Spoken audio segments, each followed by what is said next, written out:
Hello again, my friend. Come in, settle down, pull the blanket up to your chin, and let the world outside get very small for a while. Because tonight, we are going somewhere that almost everyone thinks they already know, and almost nobody actually does. Tonight, we are going inside a castle. Not the castle of the storybook, not the pale tower with a princess in it, waiting at a window with her hair down and nothing to do. Not the ruin you walked through on a school trip once, with the grass growing over the foundations and the little plaque telling you which wall was the kitchen. Those are the leftovers. Those are the bones after 800 years of weather. Tonight, we are going into the living thing. The castle, when it was warm. The castle when it smelled of wood smoke and horses and baking bread and wet wool and tallow candles and about 400 other things at once.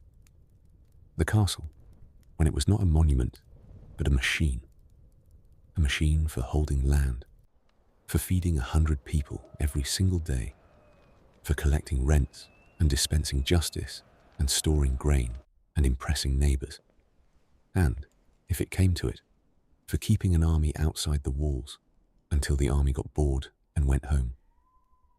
And at the centre of that machine, running it, holding it together, keeping the accounts and the keys and the peace, we are going to find a woman. Her name, for tonight, is Alienor. She is 29 years old. She has been married for 13 years. She has borne 5 children and buried 2 of them. She can read 3 languages and write, in one of them, well enough. She holds the keys to every locked door in a building that houses more than 80 people.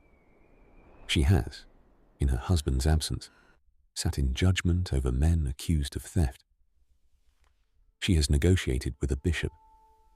She has once, on a cold morning in October, stood on a gatehouse roof and told an armed man to go away. And he went.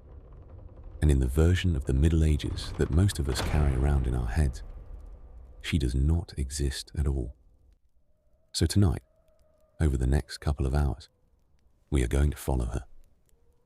One ordinary day, from the moment the bell wakes her in the black hour before dawn, to the moment the candles are pinched out and the great doors are barred for the night. We are going to look at what she wore and what it cost, what she ate, and when, and why the timing was so strange, who worked for her and what they were paid, what she did about a toothache, a fever, a bad harvest, a difficult tenant, a daughter who needed a husband, what she read for pleasure, what she was frightened of. And by the end of it, I think you will not be able to walk through a castle ruin again without seeing where she stood. Before we go, if you like this kind of thing, if this is how you like to spend your evenings, drifting through history that has some warmth in it rather than a list of kings and dates, then I would be very grateful if you'd take a moment to subscribe and leave a like. It genuinely does help, more than you'd think, and it means these keep getting made. And leave a comment telling me where you are and what time it is where you are. I love reading those. I always picture someone with the rain going sideways past a window in Galway. Someone in a truck cab in Nebraska at 2 in the morning with the engine off. Someone in Manila with a fan turning slowly in the dark. Wherever you are, whatever hour it is, I'm glad you're here. Now, let the light go low. Let your shoulders come down off your ears. And let's go back. Not 100 years. Not 200. 750. It is the year of our Lord 1273.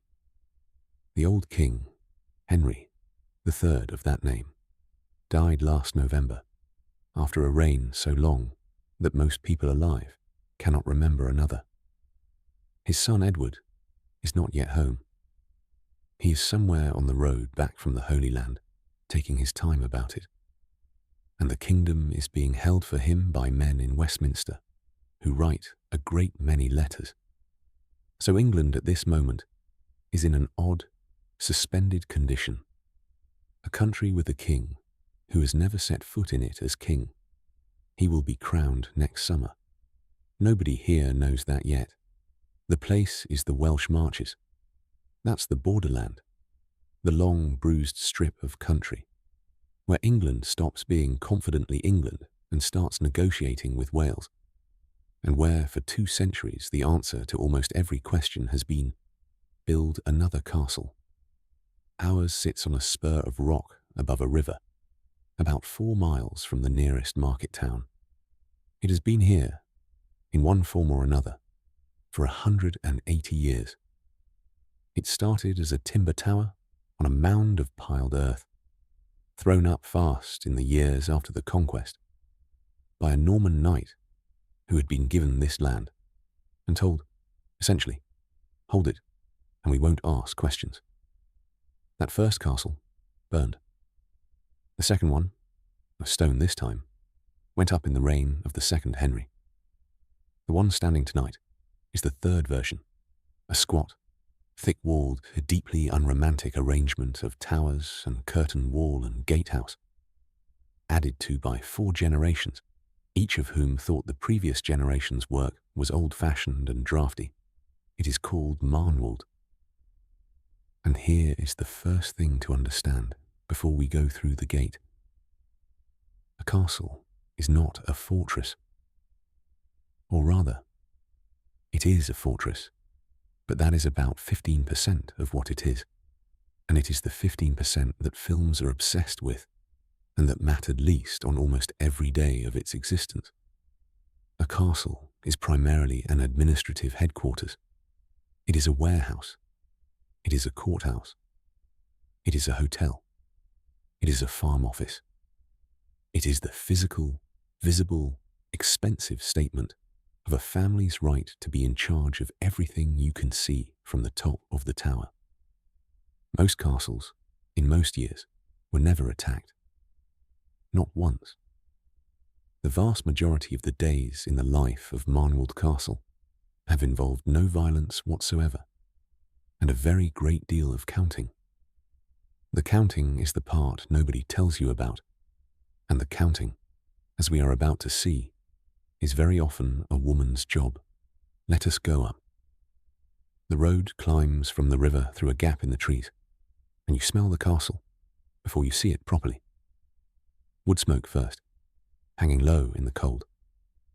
Then dung and straw from the stables. Then something sharper and yeastier, the brewhouse, which never stops. Then, closer in, the good smell of bread, because the bakehouse ovens were fired hours ago. The outer gate is open, because it is a working day, and there is traffic. A cart of firewood coming in, a man leading 2 horses out, a boy with a basket of eels.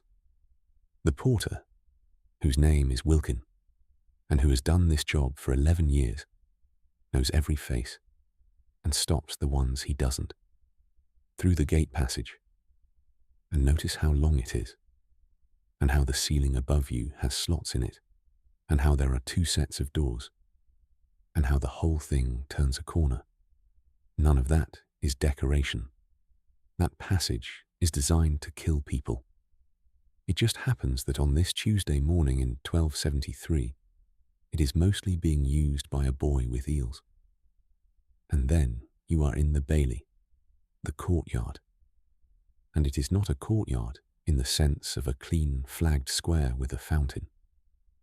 It is a working yard, packed with buildings, stables, a forge, a barn, a bakehouse, a brewhouse, kennels, a stone-built kitchen standing slightly apart from everything else.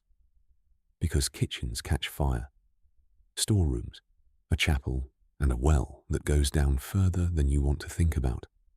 There are perhaps 60 people in sight. There will be more inside. And in the middle of it all, rising up on the far side, is the range of buildings where the family lives. The great hall on the first floor, with the private chambers behind and beside it, and the solar above, where the light gets in. There is a window up there with a shutter half open. Behind it, a woman is already awake. It is a little after 5 in the morning, although saying that is already a small lie. And I want to be honest with you about it, because the way medieval people experience time is one of the genuinely strange and beautiful things about this world, and it is worth slowing down for. There are no minutes. There is no 5 o'clock. There are mechanical clocks in Europe in 1273, just barely, in a few monasteries and cathedral towers.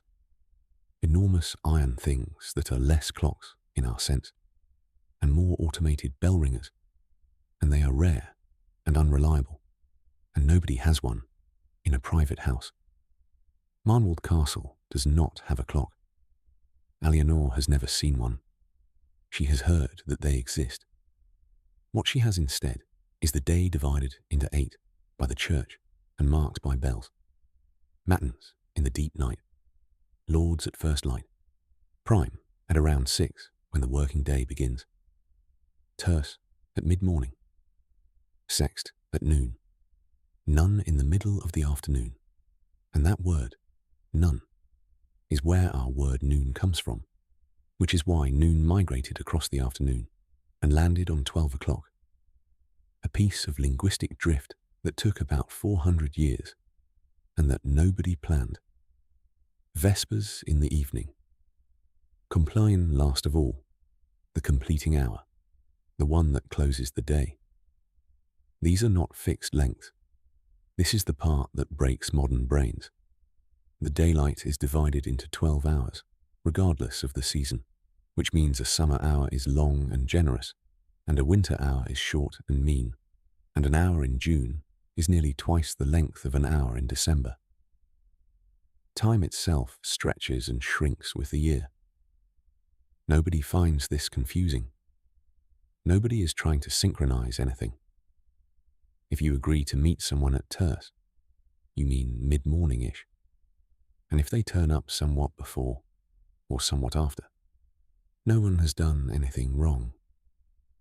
The whole tyranny of the exact minute, the meeting at 9:15, the train at 7:52, the little clock in the corner of the screen that you check without meaning to, none of it exists.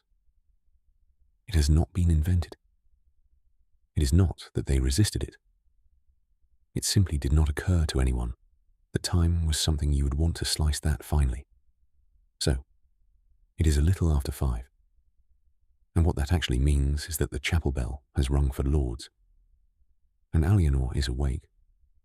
And outside the window the sky has gone from black to a kind of very dark blue that has not committed to anything. She has been awake for a few minutes before the bell. She usually is. 13 years of household management have installed a clock in her head that runs slightly fast, and she wakes in the dark with a list already assembling itself. Let us look at where she is lying, because the bed is worth some time. In fact, the bed is worth more time than almost anything else in the building, because in dead financial terms, the bed and its furnishings may be the single most valuable movable object Alienor owns. The bedstead itself is a heavy wooden frame with a lattice of ropes stretched across it, and the ropes are tightened periodically with a wooden key because they sag, which, yes, is where sleep tight comes from, and it is one of the few folk etymologies that historians will let you keep, though even that gets argued about. On the ropes sits a mattress stuffed with straw. On top of that, a second, better mattress stuffed with feathers. On top of that, linen sheets. Then blankets of wool. Then, over everything, a coverlet. And Alienor's is quilted silk lined with fur, and it is worth more than a decent warhorse. Around the whole bed hang curtains. This is the part people always get wrong. The curtains are not for privacy from other people in the room, though they help with that. The curtains are for warmth. A castle chamber in February is genuinely, seriously cold. Stone holds cold the way a cellar does. The fire in the hearth will be embers by 3 in the morning. Those hangings turn the bed into a small tent, a room within the room, and inside that tent, with 2 people and a great deal of fur, the temperature is survivable. Every night, all winter, for her entire life, this has been the warmest place Alienor has ever been. Her husband is not in it tonight. Sir Roger de Marnwald has been at Shrewsbury for 9 days on business, connected with a disputed boundary and a mill, and is expected back within the week, or the week after, depending on how the lawyers behave. He has written once. The letter came by a servant on a tired horse and was mostly about the mill. So Alienor is alone in the great bed, except that she is not alone in the room, because nobody in the 13th century is ever really alone. On a low pallet near the door sleeps Cecily, one of her damsels, a girl of about 17 from a knightly family 2 counties over, sent here to be raised in a good household and to learn how a great house is run, which is exactly the same reason boys are sent away, and which we will come back to. On another pallet by the wall, a chamber woman called Edith, who is 35 and has worked in this castle since she was 12 and knows where absolutely everything is. 3 women, 1 room. This is normal. Solitude, in the sense that you and I might use the word. A room to yourself, a door you close, hours where nobody knows what you're doing, is not a thing that exists for anyone in this building, from the lord down to the boy who turns the spit. It is not withheld. It has simply never been imagined as something a person might want.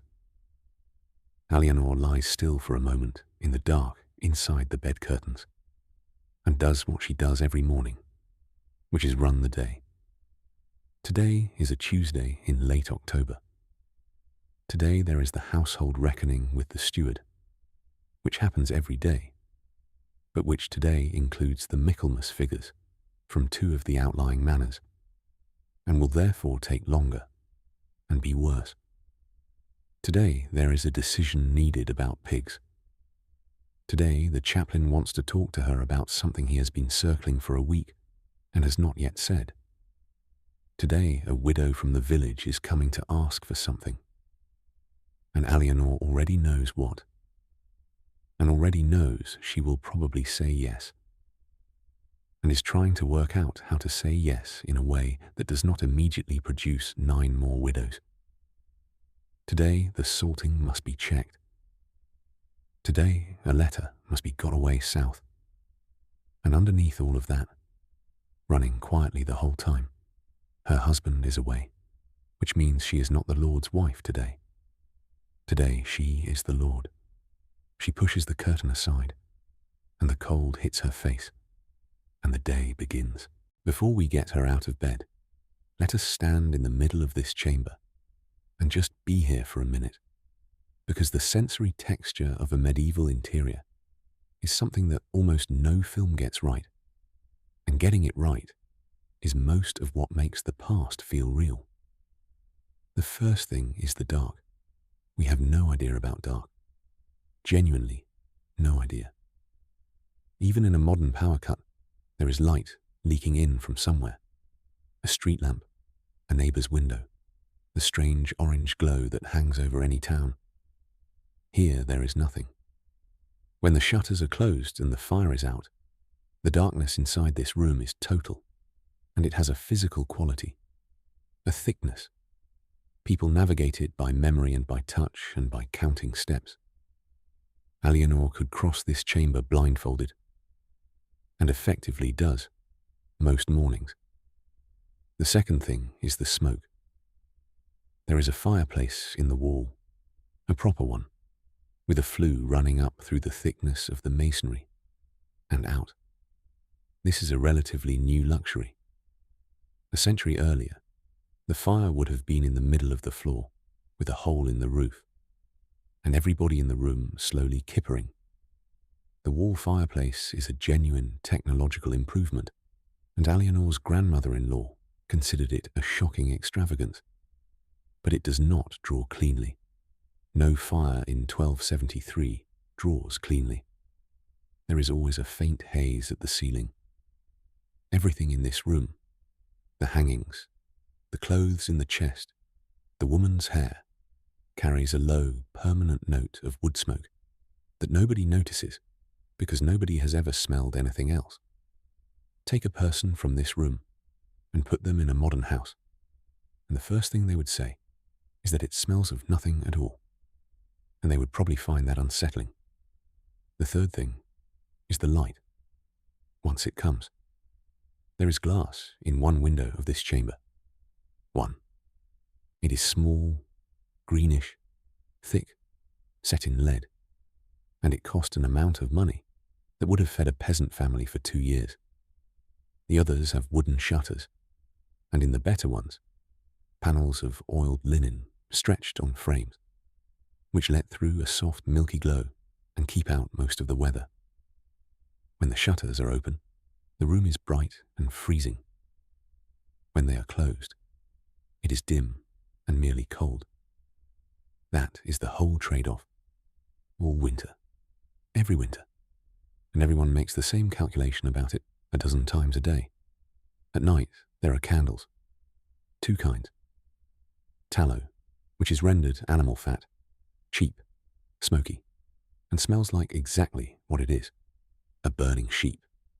And wax, which is beeswax, clean burning, sweet smelling, and expensive, which is why it is used in the chapel, at the high table, and in the Lord's private chamber, and essentially nowhere else. There are also rush lights, which are lengths of rush pith soaked in fat and burned in a little iron holder, and which give a small trembling flame for perhaps half an hour, and which are what most of England reads by, when most of England reads at all. The fourth thing is the floor. Rushes.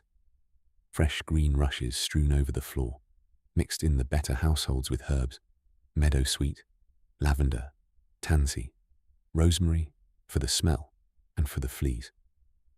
They are swept out and replaced periodically. How periodically depends entirely on the household. A well-run house does it often. A badly run house lets it go, and everyone who visits notices and says nothing and mentions it later. Eleanor's floors are done properly. It is one of the 10,000 small things that are her responsibility, and that nobody will ever thank her for, and that would be commented on for a decade if she let them slip. She sits on the edge of the bed and puts her feet down onto the rushes, and Edith is already up and moving, and Cecily is stirring, and somewhere below in the yard, a dog is barking at something, and the day has properly started. Right, let us dress her, layer by layer, because clothing in the 13th century is one of those subjects that seems like it should be trivial and turns out to be a door into absolutely everything. Economics, law, status, gender, morality, and the sheer physical reality of being a body in a cold building. And I want to say straight away, before we start, that the 13th century is a good century for this. It is a calm century for women's dress. If we were doing the 14th century, we would be dealing with tight-laced fitted gowns and the beginnings of the great late medieval arms race of extravagance. If we were doing the 15th, we would be into the headdresses that everyone thinks of when they think of medieval clothing, the great horned and steepled constructions that look like architecture. The 13th century is quieter than both. The line is long, loose, and vertical. The whole silhouette is one falling line from shoulder to floor, and the effect is genuinely dignified in a way that is hard to photograph and easy to underestimate. Layer 1, next to the skin, the smock, also called the chemise or shift. Linen. Ankle length or a little shorter, long-sleeved plain. This is the only garment that gets washed regularly, and that is its entire job. It is a barrier between Alianor's body and the outer clothes, which are wool and silk and cannot be washed without being destroyed. The medieval solution to hygiene is not to wash your clothes. It is to wash the one layer that touches you, constantly, and to change it often. This is, when you think about it, not a stupid system. It is a completely rational answer to a world where fabric is expensive and soap is harsh, and there is no way to dry a heavy woolen gown in November. A well-off woman like Alianor owns a considerable number of smocks. A poor woman owns 2, or 1. The number of smocks a woman owns is one of the more reliable indicators of her wealth in the entire period, and it turns up in wills, which is how we know. Layer 2. Hose. Stockings, essentially, of woven wool, cut on the bias so they have some stretch, reaching to just above or just below the knee, and held up by garters. Narrow woven bands tied around the leg. There is nothing above the knee. There is no underwear, as we would understand it for women. The smock does that job. Men in this period wear brays, a kind of linen shorts, and women, as far as the evidence goes, generally do not. It is one of those areas where the sources are thin because nobody at the time thought it worth writing down. Layer 3. The kirtle. This is the main dress, the workhorse garment. Wool, in Alianor's case, a good quality broadcloth, dyed a deep russet brown, close-fitting through the body, with long sleeves fitted at the forearm, and a full skirt falling to the floor. It laces or is sewn closed at the sides. Laces if you have someone to help you, which she does. The fit through the torso is what provides support. There is no separate supportive undergarment in the 13th century, whatever you may have heard, and the kirtle does that work by cut alone. Good wool, by the way, is not the scratchy stuff you are imagining. English wool in this period is one of the great commodities of Europe. The wool trade is essentially what England has instead of an economy, and the best of it, woven fine and fulled properly and dyed well, is soft, warm, sheds water, and lasts for years. Alianor's kirtle is 3 years old and will last another 5, and will then be given to a servant and last another 5 after that. Clothing is not disposable. Clothing is inherited, altered, handed down, cut apart and remade, and finally, at the very end, cut into strips for other purposes. A garment has a career.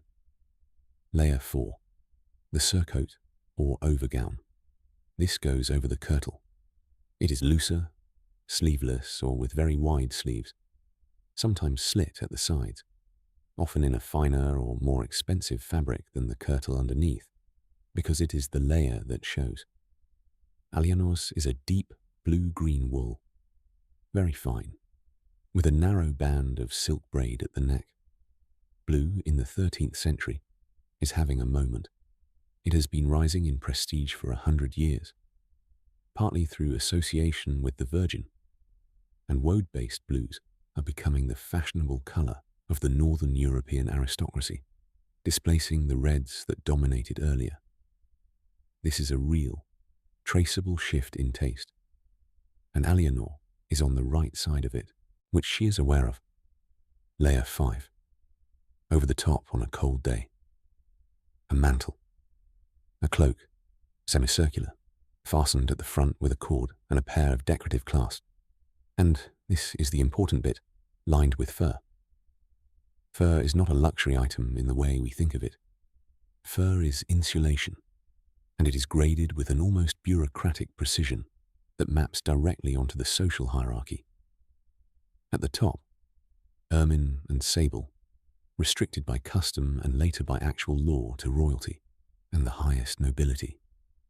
In the middle, and this is where Alianor sits, miniver, which is the white belly fur of the northern squirrel, and ver, which is squirrel skins with the grey back, and white belly, sewn alternately, so the finished lining has a scalloped pattern.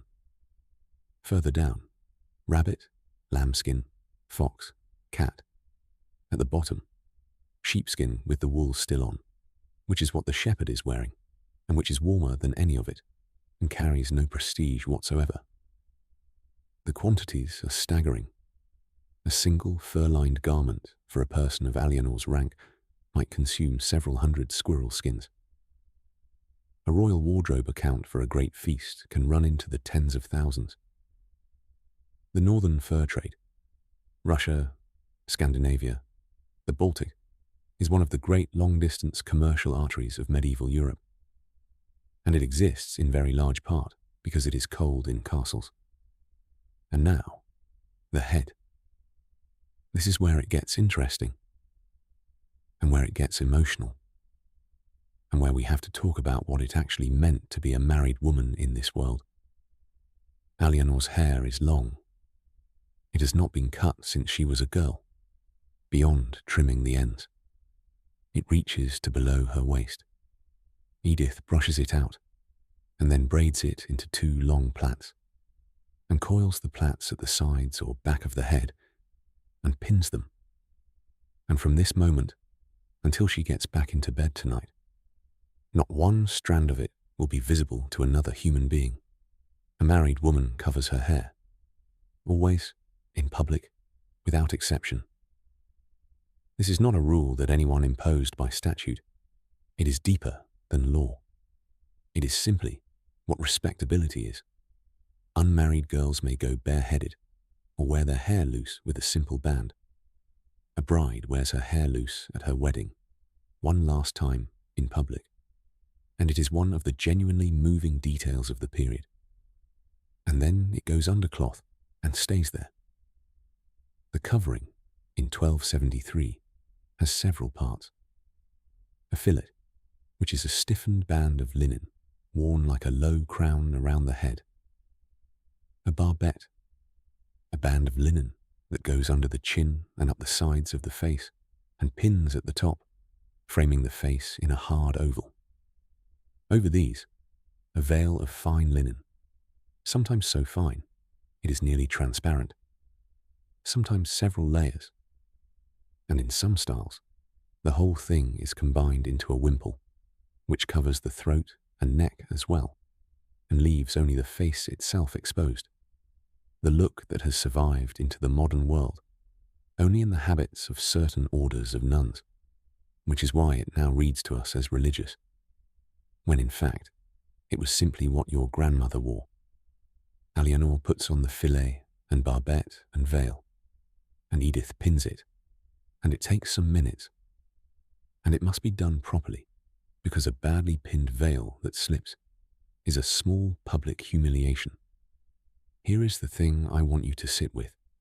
That covering is, unarguably, a constraint. It is imposed on women, and not on men. It is bound up with a whole theology about female hair and female modesty, and Eve and temptation, and it would be dishonest to pretend it is neutral. And also, and both things are true, Alianor does not experience it as oppression, any more than you experience wearing trousers to work as oppression. It is a signal of status. It says, I am a married woman of good family. I have a household. I am not a girl, and not a servant, and not available. The finer the linen, the better the pleating, the more elaborate the arrangement, the more it says.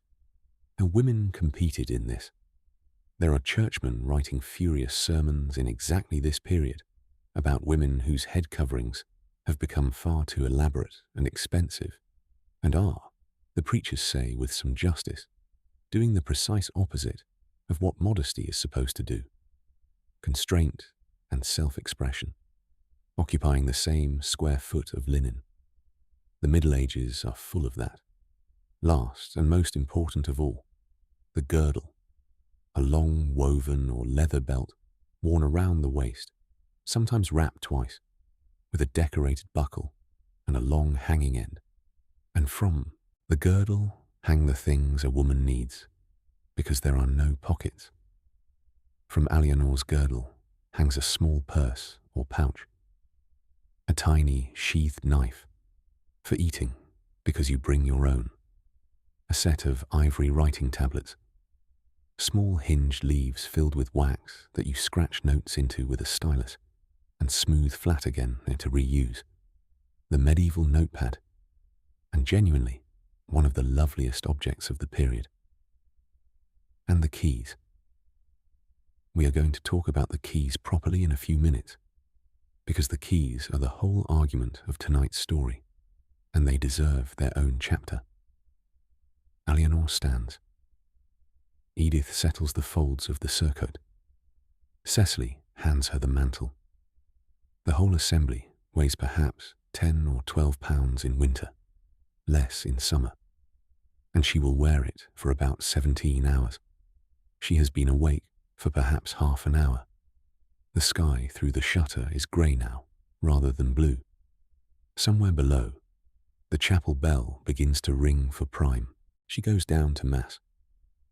Every morning, without exception, in health, in bad weather, in a bad mood, on the day after her second child died, and on the day she found out her husband had been unfaithful in Gascony, and on ordinary Tuesdays, when nothing is happening at all.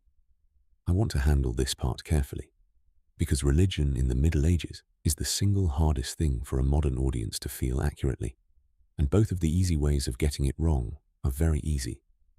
The first wrong way is to treat it as a costume, as though these are basically modern people who happen to go to church a lot, and the religion is a kind of set dressing over a normal secular interior life. That is completely false. It is not a layer on top. It is the floor. The second wrong way is to treat it as total, humorless, terrified submission, as though everyone spent every waking moment in a state of trembling piety. That is also false, and the evidence against it is overwhelming and often extremely funny.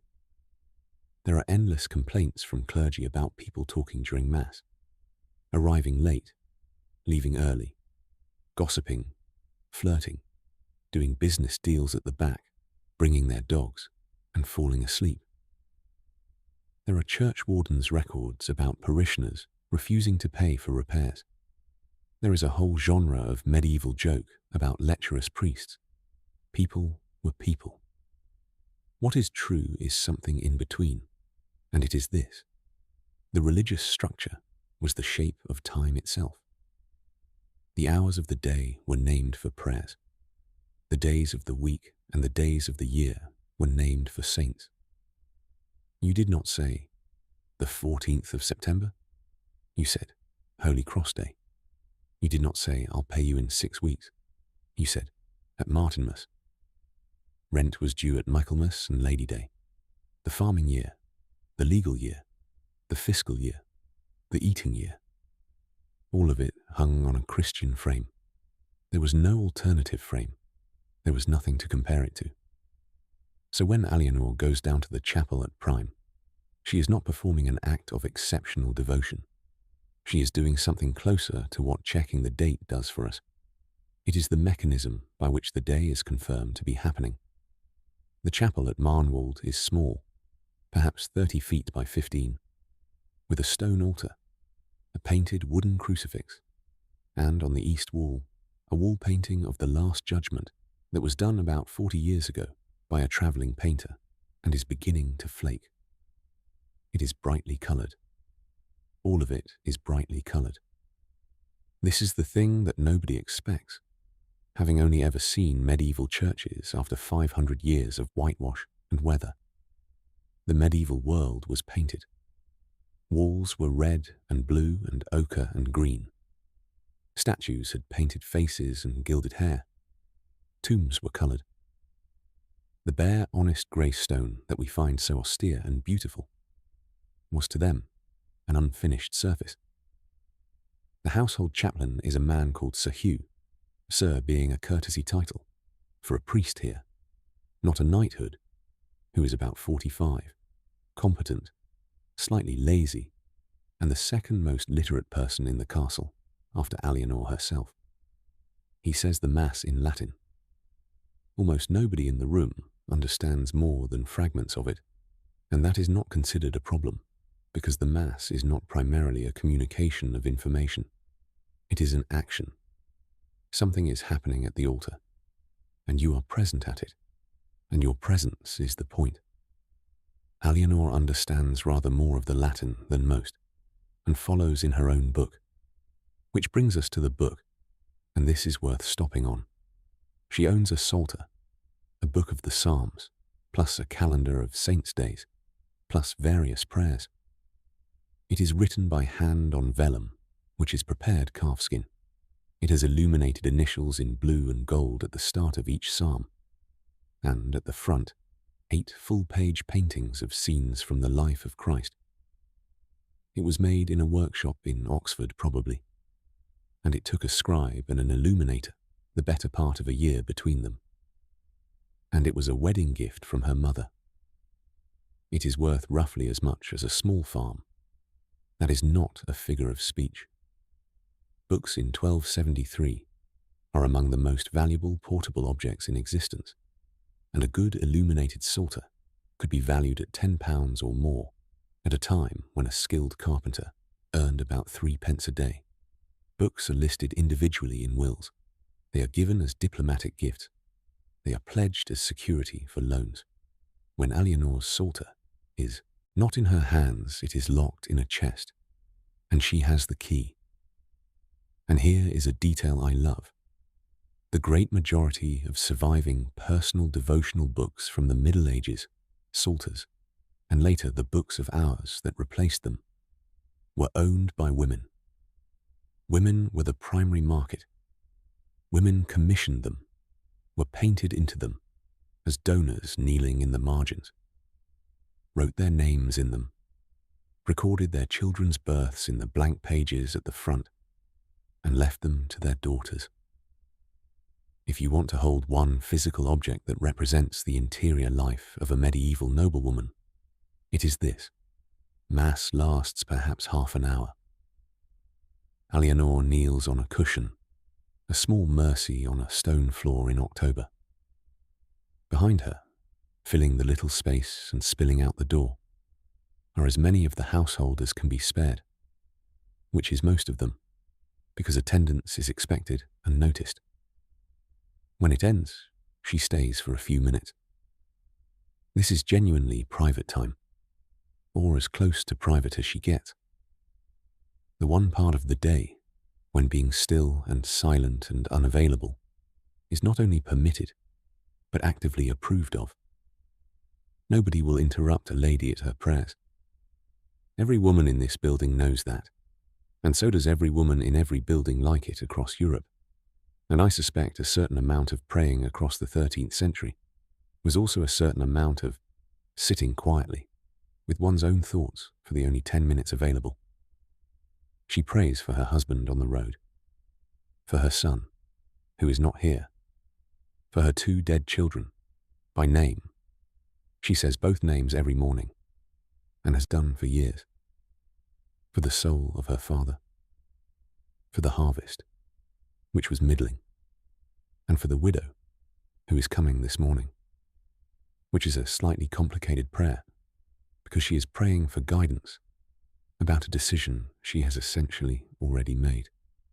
Then she gets up and puts the psalter away and goes to work.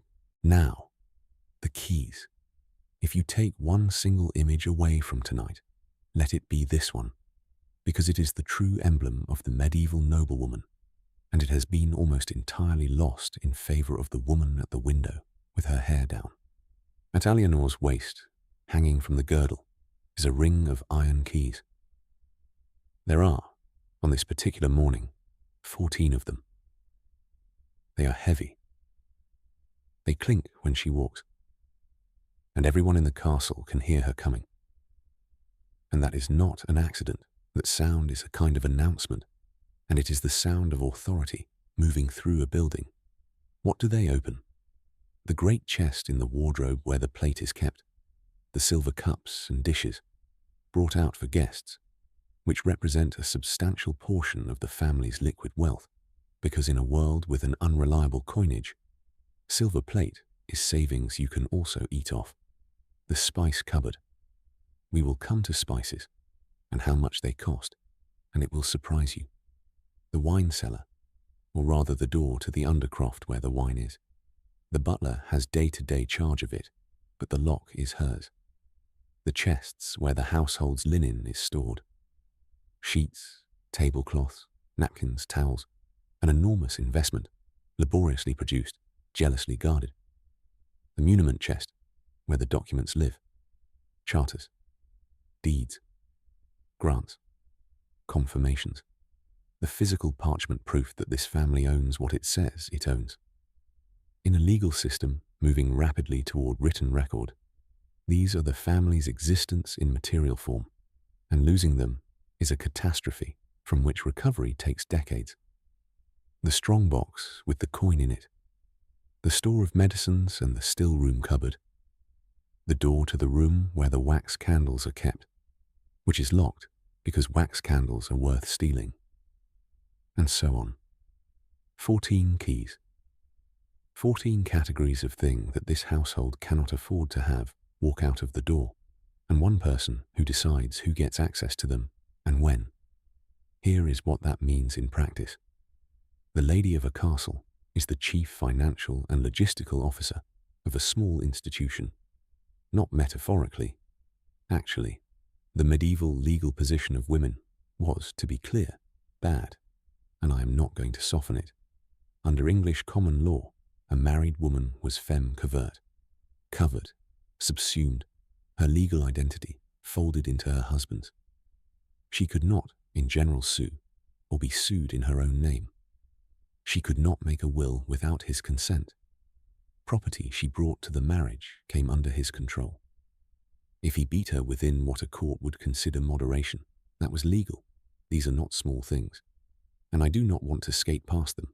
And in the same world, with the same law, that same woman was routinely trusted to run an operation with an annual turnover in the hundreds of pounds, to command dozens of employees, to conduct legal business by proxy, to hold a castle in her husband's absence, and to make binding decisions about tens of thousands of acres of land. Both. At once. That contradiction is the truest thing about the period, and it never resolves. The reason for it is not enlightenment. It is logistics. A nobleman of Sir Roger's rank is away constantly. He is at court. He is at the Shire Court. He is at Shrewsbury, arguing about a mill. He is serving the king's summons. He is visiting his own scattered manors, because holdings are almost never in one convenient block. A typical baronial estate is a spray of manors distributed across 3 or 4 counties, acquired by marriage and inheritance over generations. And somebody has to go and look at them. He may be abroad, in Gascony or on crusade, for years. If the household collapsed every time he rode out of the gate, the entire system would be unworkable. So it doesn't. There is a deputy, permanently installed, fully briefed, with the keys. And there is a word for that deputy. And the word is wife. The most striking single piece of evidence for this, if you want one, is a document called the Household Roll of Eleanor de Montfort, Countess of Leicester. A real accounting record from 1265, 8 years before our story, listing the daily expenditure of a great noblewoman's household. It survives. You can read what she bought, and what it shows is a woman running a large, mobile, expensive operation with total command of the detail. Provisions, wages, transport, guests, arms, horses, the lot. She was, at the time, also holding Dover Castle, while her husband fought and lost civil war. She was a king's daughter and a rebel's wife. And she was also, on any given Tuesday, working out how much herring to buy. That is our subject. That is who Alienor is. She goes to find the steward. Let us count the people, because the number is going to be bigger than you expect, and the structure is going to be more corporate than you expect. Marnwald Castle houses, permanently, somewhere between 80 and 100 souls. That number swells when guests arrive with their own retinues, which happens often, and it shrinks when the family travels, which also happens often. But 80 to 100 is the resting state. Almost none of them are family. At the top, the household officers, and note that word, officers, because that is exactly what they were called and exactly what they were. A great household in the 13th century was organized into departments with defined responsibilities and defined heads. And the whole thing was consciously modeled on the royal household, which was consciously modeled on nothing at all, because it had simply grown. The great houses copied the king. The lesser houses copied the great houses. By 1273, there was a recognized template, and people wrote instruction manuals about it. The steward, or seneschal, the most senior officer, runs the estate and the household, presides over the manorial courts in the lord's absence, supervises everyone else. Ours is a man called Master Payne, who is 51, has been in this family's service for 24 years, is a gentleman by birth from a minor family, is paid a salary, plus livery, plus a horse, plus the right to a lot of small perquisites. And who is, this matters, very good at his job and knows it. The chamberlain, in charge of the private chambers, the household's clothing, the linen, the beds. In some households, a very grand post. Here, a competent man in his 30s. The butler, from bottler, and yes, that is where the word comes from, in charge of the buttery, which is where the barrels are, which means the ale and the wine. This is a serious job. We will come back to how much ale a medieval household drinks, and you will understand why. The pontler, in charge of the pantry, from panis, bread, and the storage and issuing of it. In a household this size, bread is issued daily by count, and someone has to do the counting. The cook, who commands the kitchen absolutely, has undercooks and scullions and boys, and who in many households was among the highest paid servants in the building, because good cooks are rare, and the consequences of a bad one are public.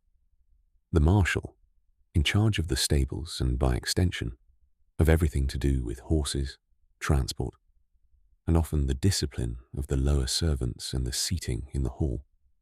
The almoner, whose job is to collect the leftovers from the hall, and there are systematic, formal leftovers. This is a designed feature, not an afterthought, and distribute them at the gate to the poor. Every great household did this, every day. The scale of medieval institutional charity is one of the genuinely underrated facts of the period. The chaplain, Sir Hugh, who also functions as a clerk, because he can write. The clerk of the kitchen, or clerk of the household, who keeps the daily accounts, and who in this household is a sharp young man called Adam, who is being groomed for better things. Below the officers, the working household, grooms and stable boys, kitchen staff, the cook's assistants, the scullions who wash, the boys who turn the spit, which is hot, monotonous, and given to the smallest and least valuable people available, bakers in the bakehouse, brewers in the brewhouse. And note that brewing is very frequently women's work. Alewives are one of the standard occupations of medieval women at every social level. And a castle brewhouse might well be run by a woman. Laundresses, always women, working with lye and stale urine as a source of ammonia in cold water, and whose hands, by the age of 30, do not look like anybody else's hands. A porter at the gate, watchmen, carpenters and a smith, a falconer, huntsman and kennel boys, and around Alienor herself, her own small circle. Her damsels, the gently born girls sent to be raised here. She has 3 at present, of whom Cecily is one, and her chamber women, of whom Edith is the senior. Almost everyone in the building is male. That is not a detail to skip past. A castle household in this period is heavily, sometimes overwhelmingly, male, and the women in it are concentrated in the lady's own chamber, the laundry, the dairy, and the brewhouse. Alienor spends most of her working day giving instructions to men, many of them older than her, most of them physically larger, all of them dependent on her goodwill for their position. She has done this since she was 17 years old. She was 17 when she came here, 16 when she married. This is worth being precise about, because ages get exaggerated in both directions in popular accounts. Canon law set the minimum age of marriage at 12 for girls and 14 for boys. And there certainly were child marriages among the aristocracy, contracted for political reasons and not consummated until later. But the typical age at first marriage for an English noblewoman in this period is more like the late teens. For the peasantry, considerably later, often the mid-20s, once a couple could afford a household. The image of the universal 12-year-old bride is a distortion drawn from the very top of society and applied to everyone. Alienor married at 16, a man she had met twice. He was 24. It was arranged over 18 months by their fathers and involved a settlement of land, a cash payment, and a lawsuit that had to be dropped as part of the deal. That is not a tragedy in the way we would instinctively read it, and it is not a romance either. It is a business merger in which 2 of the assets happen to be people, and both of those people had been raised from infancy to understand that this was how it worked and to be, on the whole, reasonably competent at it. Whether affection followed was a matter of luck. In their case, more or less, it did. Not immediately. Somewhere around the 3rd year, she would say, if she ever said anything about it, which she does not. She finds Master Payne in the small chamber off the hall that functions as the estate office. There is a table, 2 stools, a chest, a wooden tally board on the wall, and a stack of parchment rolls. This meeting happens every single day. In great households, it had a name, the daily audit, the checking of the accounts, and it was the operational hub around which everything turned. It is, in every meaningful sense, a management meeting, and it looks like nothing at all. 2 people at a table with a candle, going through numbers. Let us go through them with her, because I promised you money, and here it is. First, the coinage, because you cannot understand any medieval sum without it. There is 1 coin in circulation in England in 1273, and it is the silver penny. That is it. That is the whole currency. 12 pennies make a shilling, and 20 shillings make a pound. But shillings and pounds are not coins. They are units of account, ways of talking about quantities of pennies, exactly like saying a dozen without there being a dozen-shaped object. There is also the mark, which is not a coin either, and which equals 13 shillings and 4pence, or 2/3 of a pound, and which is used constantly in legal and aristocratic contexts for no better reason than tradition. Halfpennies and farthings are made by physically cutting a penny into halves and quarters along the cross stamped on the back, which is why they were stamped with a cross. Now the numbers. A labourer in the fields earns roughly a penny to a penny halfpenny a day and does not work every day. A skilled craftsman, a carpenter, a mason earns perhaps 3 to 4 pence a day, and in a good year with steady work might clear 4 or 5 pounds. A parish priest might have an income of 5 pounds, A prosperous free peasant with substantial holdings might see £4 or £5 a year pass through his hands. A knight was expected, as a rough rule of thumb, to have land producing something like £20 to £40 a year. And below 20, you were struggling to sustain the equipment and the horses and the dignity. Sir Roger de Marnwald is a substantial baron. His estates produce somewhere in the region of £400 a year. Against that, the household's running costs. In great households where the accounts survive, food and drink alone typically consume something like half the total expenditure, sometimes more. For Marnwald, call it £180 to £200 a year going into stomachs. Wages and liveries for the household, perhaps £50 to £60. And note that the wage element is smaller than you would expect, because most servants are paid substantially in kind. Food, lodging, clothing twice a year, sometimes a horse, sometimes a small landholding. Cash wages sit on top of a package that already covers living entirely. Horses. God, the horses. A cart horse might cost 10 or 15 shillings. A decent riding horse, £2 or £3. A palfrey, a good smooth-gaited animal, fit for a lady, £5 to £10. A destrier, a trained war horse, is in a category of its own. 20, 40, £80.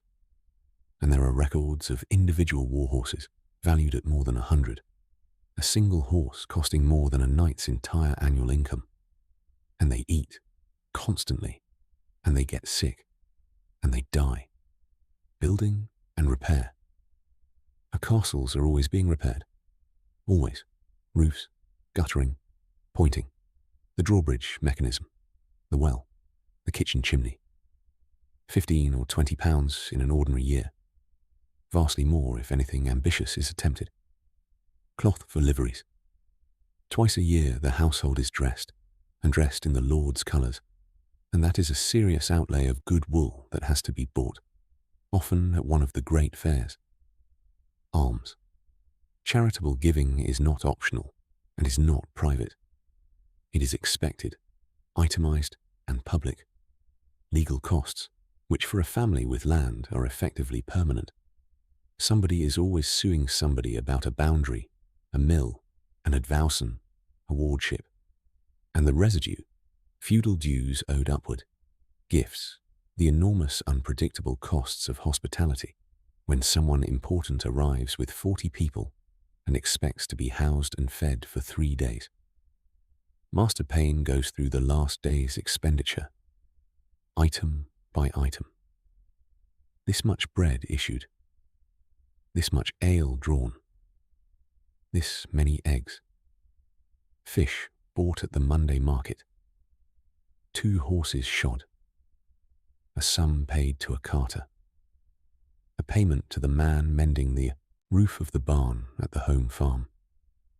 Alienor listens, questions 2 of the figures, and disallows one, a charge for wax candles that she thinks is high, and that she suspects, without saying so, involves someone taking a small cut somewhere. She does not accuse anyone. She simply says the figure seems large and asks him to look at it again, and both of them understand exactly what has been said and what will happen next, and the matter will quietly correct itself and never be mentioned. That is management. That is a skill. Nobody taught her that in a book. Then the Michaelmas figures from the outlying manors, which is the harder half of the meeting. Here is the part that castles hide from us. Standing in a ruin, looking at the thickness of the walls, it is almost impossible not to think of the place as the point of the whole exercise. It wasn't. The castle is the office. The land is the business. Sir Roger holds, in various forms and by various tenures, something over a dozen manors. Some are close by, in this valley and the next. Some are 40 miles away, and 2 are in a different county entirely, and came to the family through his grandmother. A manor is not a house. A manor is an estate unit, an area of land with a village or hamlet on it, farmed partly as the lord's own land, the domain, and partly by tenants who hold their strips in return for rent or labour or both. It has a manor court. It has customs that go back beyond anyone's memory and that are recorded, when they are recorded at all, as the custom of the manor, which is a phrase that has settled more disputes than any statute. The people on it fall into categories that mattered enormously to them and that we tend to flatten. There are free tenants who hold land for a money rent and can, broadly, leave, sell, sue in the royal courts. And there are villains, unfree tenants, tied to the manor, who owe not just rent but labour. So many days a week ploughing the lord's domain, extra days at harvest, carting duties, and a whole set of miscellaneous obligations and payments that read, in the court rolls, like a very long list of small indignities. A payment when a daughter marries. A payment when a son goes to school. The best beast taken when the tenant dies.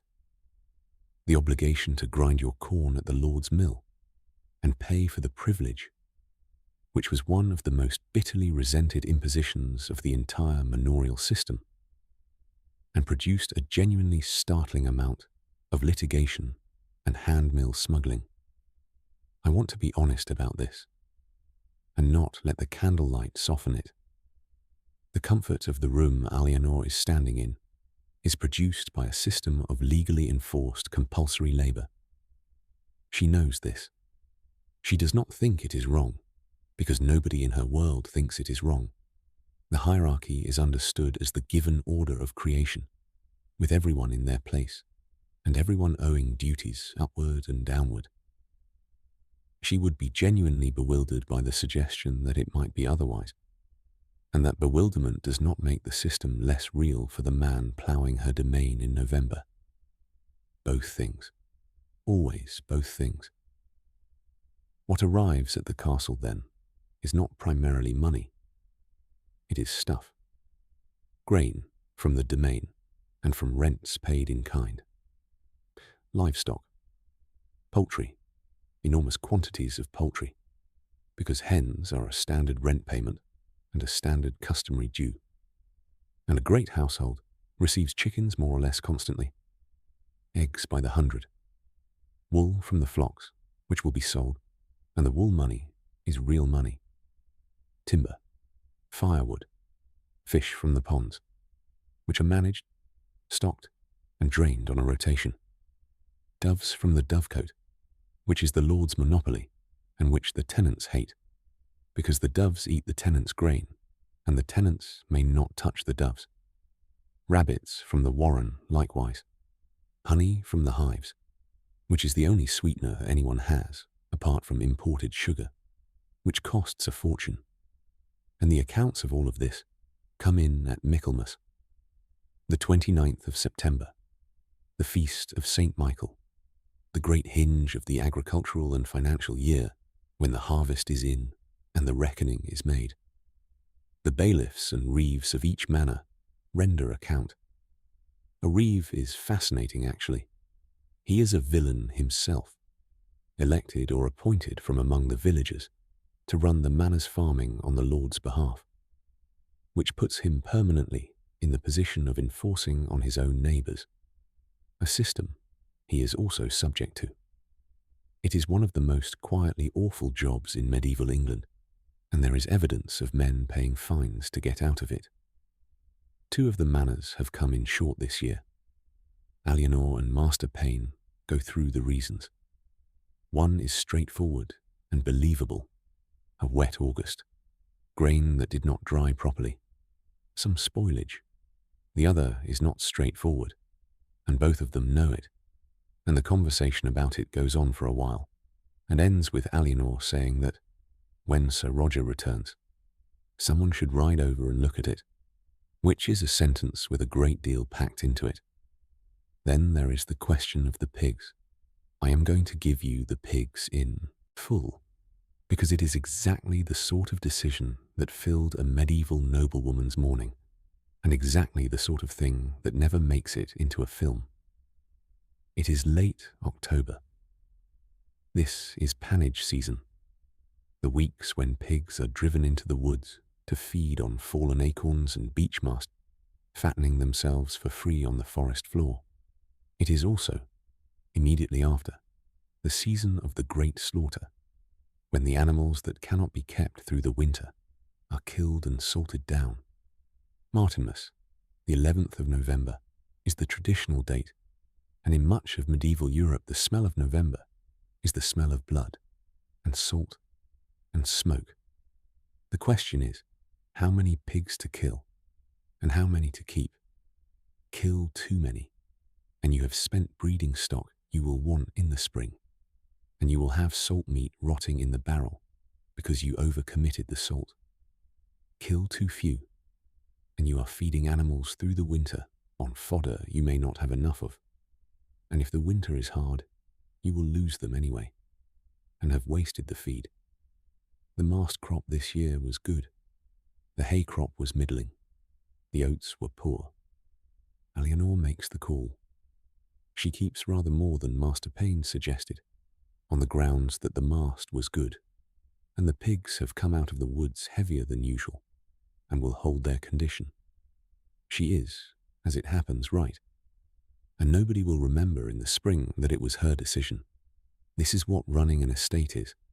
It is 100 small judgments a year about weather and fodder and salt and risk, none individually dramatic. And the difference between a well-managed estate and a badly managed one is not one brilliant decision. It is 15 years of small ones going slightly more right than wrong. Since we are on the subject of preserving, let us follow her down into the storerooms, because the logistics of feeding 100 people through an English winter without refrigeration is a genuinely impressive engineering problem, and she is the engineer. Salt is the foundation of everything. Salt meat, salt fish, salted butter. It comes from the coastal saltons and from the inland brine springs. In England, above all, from Cheshire, from the towns whose names all end in which is what that ending means. It is bought in bulk. It is expensive, and it is taxed and traded across Europe on a scale that made cities rich. A household of this size might buy salt by the cartload. The salting itself is skilled work, and it is women's work. Meat butchered and layered in barrels with salt, or rubbed and hung. Fish, herring above all, packed in barrels. And stockfish, which is cod dried until it is essentially a plank of wood and has to be soaked for days and beaten with a hammer before it can be cooked at all. Bacon flitches hanging in the smoke. Butter salted heavily enough to keep for months, and consequently tasting of very little but butter. Eleanor walks the storerooms with the pantler and checks. She puts her hand into a barrel of salted beef and smells it. She looks at the bacon. She counts, roughly, the sacks of grain and does the arithmetic that every medieval householder in Europe did every autumn. How many mouths? How many weeks? How much per mouth per week? And does the number reach spring? It reaches spring. It reaches spring with a margin this year. Some years it does not.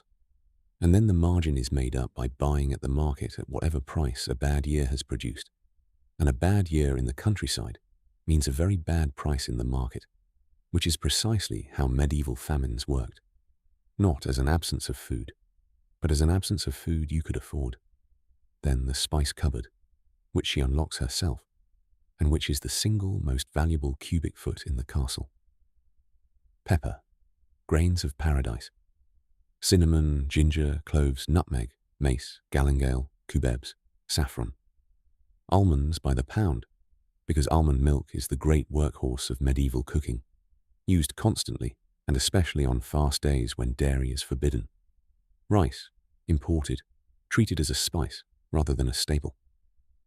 Sugar, which is not a food in 1273, but a medicine and a luxury, sold by the apothecary. kept in loaves. The prices are difficult to state simply because they moved, but let me give you the shape of it. Pepper in 13th century England might run around 1 shilling to 2 shillings a pound, which is to say, somewhere between 4 days and 8 days' wages for a skilled craftsman, for 1 pound of peppercorns, cloves and nutmeg, considerably more. Saffron, which requires the hand-picking of tens of thousands of crocus stigmas to make a single pound, was priced in a bracket of its own, and could cost more than its weight in a great many things you would consider precious. These things have come by ship and camel and river barge and packhorse, from India, from the Moluccas, from Sri Lanka, through the hands of a dozen middlemen, into Alexandria or Acre, onto Venetian or Genoese galleys, across the Mediterranean, up through the fairs of Champagne, or by sea to Southampton and London, into the hands of an English merchant, and finally into a locked cupboard in a castle on the Welsh border. Alianor has no clear idea where India is. She knows the word. She knows pepper is worth locking up. And here I must correct the great myth, because you have heard it, and it is not true. Spices were not used to disguise rotten meat. Think about it for a second. The people who could afford pepper at 2 shillings a pound were exactly the people who could afford fresh meat, who had their own herds, who slaughtered on site, who had cooks whose reputations depended on quality. Nobody spends a craftsman's week of wages to make putrid mutton palatable when they could simply eat one of their own chickens.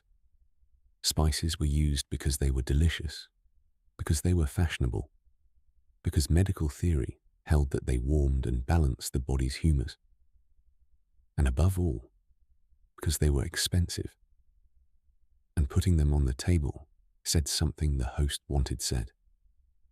Spice was conspicuous consumption you could eat.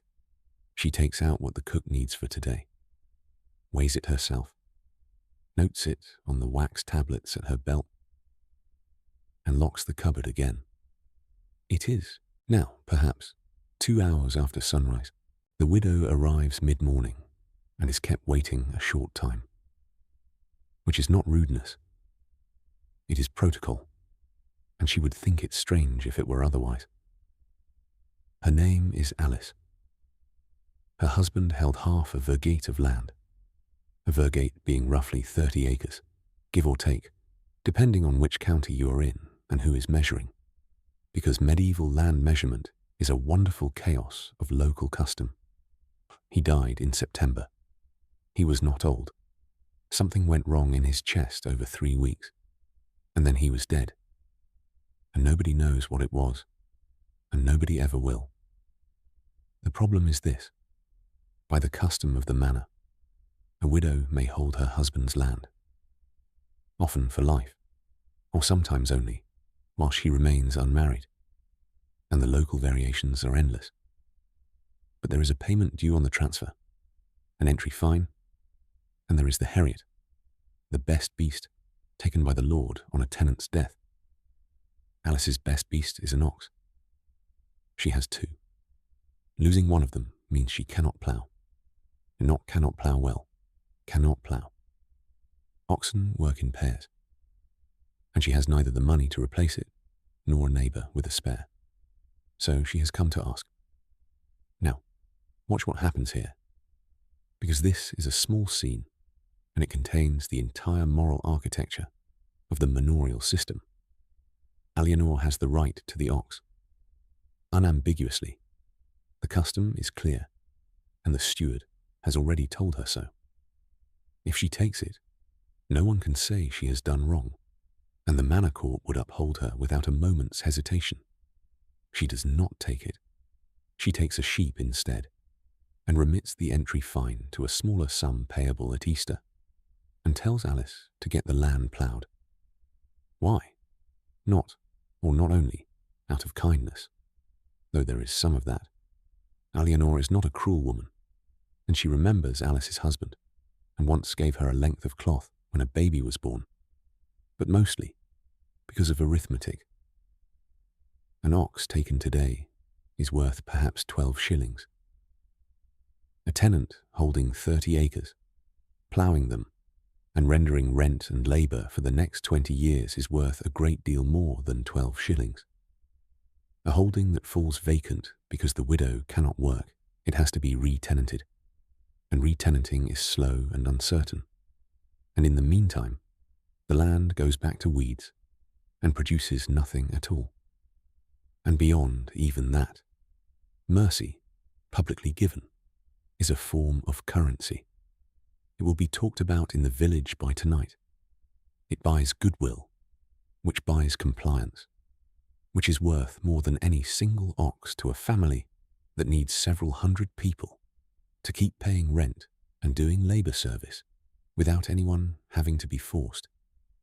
Good lordship, they called it, and it was genuinely a virtue in the moral vocabulary of the period, and it was genuinely also a strategy, and no one at the time felt the need to separate those two things, because it did not occur to them that they were separate. Alice thanks her and goes away, crying from relief, and Alianor goes back inside and thinks about it for perhaps 4 seconds and then thinks about something else, because there is more of this.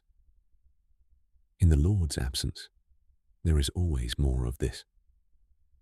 Over the course of a normal week, Alianor will be asked to adjudicate or intervene in a dispute between 2 servants over a stolen knife, a complaint that the miller is taking too large a toll, which is the most reliably recurring complaint in medieval England, a question about whether a particular man's son may leave the manor to be apprenticed in the town, which requires a license and a payment, an appeal about a beating, a request for timber to repair a barn roof, a marriage that half the village disapproves of. She does not preside over the manor court itself. That is Master Payne's function, and in a formal legal sense, a woman's authority here is exercised through a male officer, rather than directly. But everyone knows where the decisions come from, and Payne would not dream of ruling on anything substantial without her. The formal structure and the actual structure are 2 different diagrams, laid over each other, and the medieval world was extremely comfortable with the gap between them. At around 10 in the morning, or a little after, a horn sounds in the courtyard. Yes, 10 in the morning. This is dinner. The medieval eating day is one of the things that most reliably startles people, so let us take it slowly. The main meal of the day, the big one, the formal one, the one with courses and ceremony, is eaten in the late morning, somewhere between 10 and noon, with 11 being a fair average for a great household in this period. Supper comes in the early evening, before dark, and is markedly lighter. And breakfast, as an institution, barely exists. That last point needs care. It is not that nobody ate in the morning. Labourers certainly ate something before going to the field, and children and the elderly and the sick were fed early. But among adults of Alianor's class, there was a genuine moral suspicion of eating too soon after rising. Medical writers warned against it.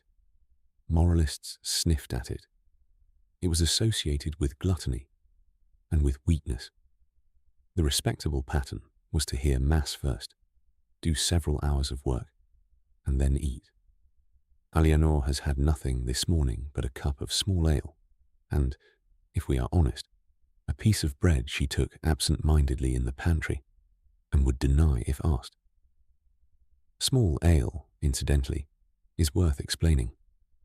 Ale in a medieval household comes in strength, and the weakest, the 2nd or 3rd runnings of the mash, is a thin, mildly alcoholic, nourishing liquid that is drunk by absolutely everyone, including children, all day, in quantity. The figures from surviving household accounts are frankly astonishing. Allowances of 1 gallon a day per person are not unusual, and while some of that is being poured away or given to others, the underlying consumption is enormous. It is not because they were all drunk.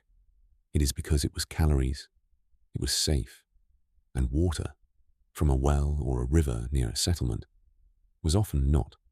Now, the hall. The Great Hall at Marnwold is on the first floor, above an undercroft used for storage, reached by an external stair.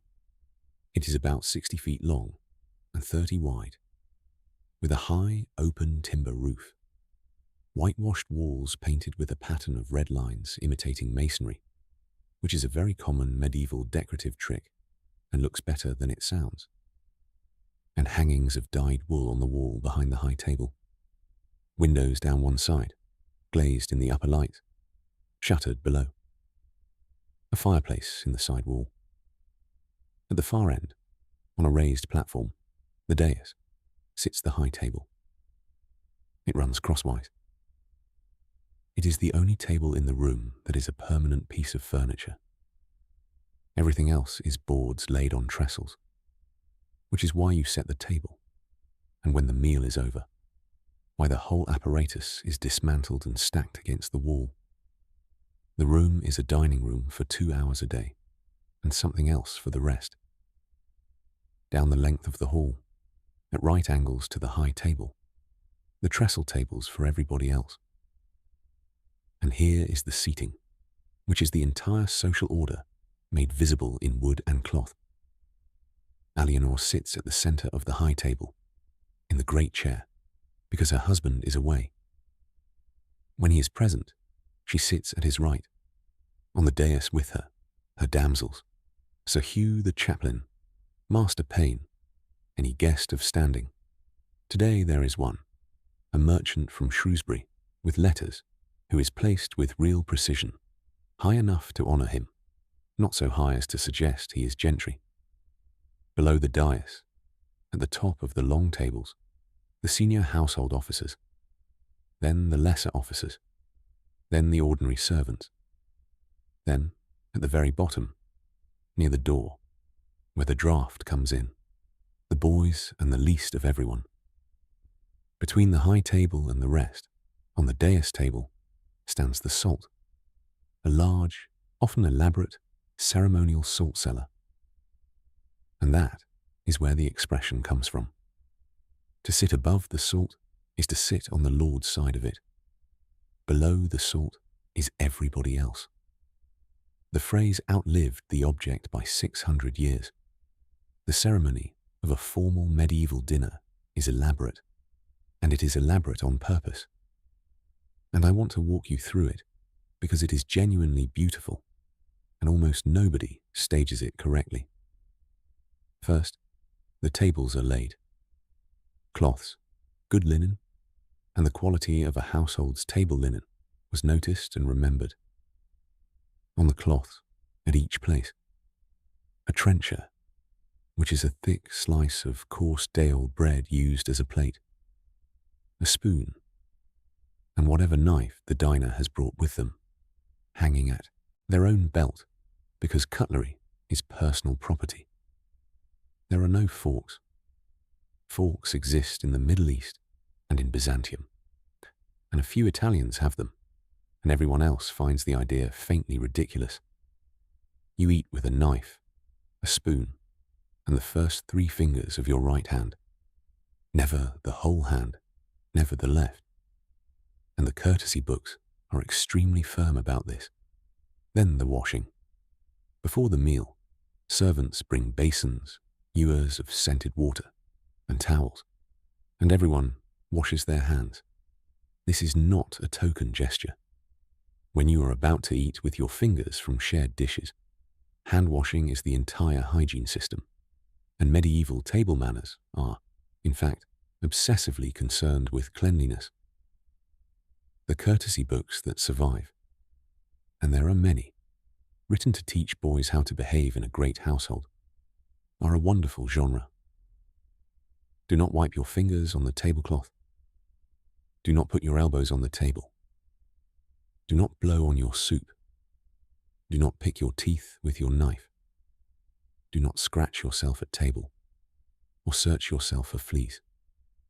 Do not spit across the table. Spit under it. Do not take the best pieces.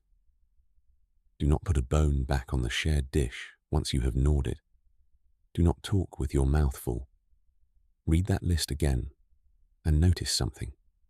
Every single one of those rules is still in force, minus the spitting, 750 years later. The manners we think of as basic decency were invented for exactly this room. Grace is said by Sir Hugh. Everyone stands. Then everyone sits. And then the food comes up from the kitchen, across the courtyard, in the rain if it is raining, because the kitchen is a separate building for fire safety, which means that in a great many castles, the food arrived lukewarm, and everyone accepted this as a law of nature. The meal comes in courses, but a medieval course is not a single dish. A course is a set of dishes brought out together and placed on the table, from which people take what they want. Several different meats, a pottage, something baked, something in a sauce, all at once. Then the table is cleared, and the next set comes. Today, an ordinary day, not a feast. A pottage, thickened soup or stew, the absolute backbone of medieval eating at every social level. From a peasant's pot of oats and beans, and whatever green thing is in season, up to something at Aliénor's table, thickened with almond milk and coloured with saffron. Bread of two grades, white wheaten manchet for the high table, coarser, darker, mixed grain bread for below. In many households, a third and coarser grade, again for the servants. Bread is issued by count, and the count is recorded. Meat, today mutton, and a dish of chicken in a sauce that is sweet-sour, which is the dominant flavour profile of upper-class medieval cooking. Vinegar or verjuice for the sour, honey or dried fruit for the sweet, and spices through it. If you have never tasted properly reconstructed medieval cookery, the thing that surprises everyone is how tart and aromatic it is. It does not taste like modern European food. It tastes rather more like some North African and Persian cooking, which is not a coincidence, because the influences travelled. Fish, because there is always fish somewhere, and on the fast days, there is nothing else. Fridays, Saturdays in many places, Wednesdays in stricter households, all of Lent, all of Advent, and the vigils of major feasts. Add it up, and something close to a third of the year is meatless. This is the single largest structural fact about the medieval diet, and it is why the herring trade built cities. Vegetables, which the aristocracy affected to look down on and ate anyway. Onions, leeks, cabbages, beans, peas. Root vegetables, which are considered rather low. Herbs in quantity. No potatoes, no tomatoes, no maize, no peppers, no chocolate, no turkey. All of those are 2 centuries and an ocean away. And at the end, on a day with a guest, something sweet. Fruit stewed in wine and honey, or a spiced wafer, or a little pot of something thickened and coloured. The service is done by young men, and the way they do it is a training system. The boys serving at that table are sons of gentry, placed here to learn. They are learning to carve, to serve wine, to kneel, to move, to hear an instruction, and act on it without a fuss. In 15 years, one of them will be a knight and will remember exactly how a great hall should run, because he spent his adolescence carrying dishes across a courtyard in the rain. Aliénor eats little. She eats little at every meal in public because she is watching. She is watching whether the merchant is being properly attended to. She is watching a young man at the third table who has been sulking for 2 days. She is watching how much wine has gone to the high table and doing the mental subtraction against what is in the cellar. She is listening to the noise level of the room, which is how you actually tell whether a household is content. And when it is over, the almoner collects the leftovers and the broken bread, and the trenchers, which by now have soaked up the sauces and gone soft and rich, and takes them down to the gate, where there are people waiting. There are always people waiting. On an ordinary day, it might be a dozen. On the feast days of great saints, it can be hundreds. And great households distributed food and money and clothing to the poor, at a scale that no private institution has attempted since. The tables are dismantled. The boards go against the wall. The hall becomes a room again. The afternoon at Marnwald is the quietest and, in a strange way, the most personal part of Alianor's day. And it is where we find her doing the work that she would, if pressed, call her own. She goes first to the garden. A castle garden in the 13th century is not a lawn. There is no lawn. There is a walled or hedged enclosure, usually near the private chambers, laid out in raised rectangular beds with paths between them. And it is a working pharmacy and kitchen supply that also happens to be pleasant to sit in. There may be a turf seat, an actual bench of built-up earth with grass growing on top of it, which is a real and documented medieval garden feature, and which sounds absurd until you sit on one on a warm day. In the beds, sage, rue, hyssop, wormwood, fennel, parsley, mint, savoury, tansy, chamomile, betony, comfrey, mallow, lovage, borage, poppy, and roses. Roses above all, because rose petals and rose water go into medicine, cookery, and the linen chests alike. Some households have a vine in optimism, fruit trees against a wall, lilies, which are grown for beauty and for medicine, and for the Virgin, all three at once, with no sense of contradiction. Alianor walks the beds with a woman called Sybil, who is about 60, and who is, in every practical sense, the castle's physician, and who cannot read. Because here is the arrangement. There is a physician in the county town, a university-trained man who has studied at Montpellier, or Bologna or Paris, who reads Galen and Hippocrates in Latin, and the Arabic authorities in translation. Above all, Avicenna, whose great medical encyclopedia is the standard textbook of Europe. He is expensive. He is sent for when someone might die. He will diagnose by examining urine, taking the pulse, and consulting the patient's horoscope, because astrology is not a superstition sitting outside medicine in this period. It is medicine, an integral part of the theoretical apparatus taught in universities. There is a surgeon who is lower status because he works with his hands, and who is nonetheless the one who will actually set your broken arm, and whose practical results are frequently better. There is a barber who bleeds people and pulls teeth, and there is the household, which is to say, the lady and the old woman who knows the plants. 95% of all medical care in medieval Europe happened at this level, not in universities, in kitchens and still rooms and gardens, administered by women, drawing on an inherited body of practical knowledge that was partly transmitted orally, partly written down in household books, and partly borrowed from monastic tradition. And it was not, on the whole, nonsense. It was a mixture. Some of it was genuinely effective. Willow bark for pain and fever, which contains the compound that became aspirin. Honey on wounds, which is antibacterial and which modern medicine has quietly rediscovered. Mint and fennel for digestion. Chamomile for sleep. Poppy for pain, and they knew exactly how dangerous the dosage was. Comfrey for bruises. Vinegar for cleaning. Some of it was neutral, and some of it was actively harmful, or based on a theory of the body. The four humours, blood, and phlegm, and yellow bile, and black bile, and the whole system of balancing hot, cold, wet, and dry, that was internally coherent, intellectually sophisticated, and entirely wrong. Alienor believes in the humours completely. It is the only physiology anyone has.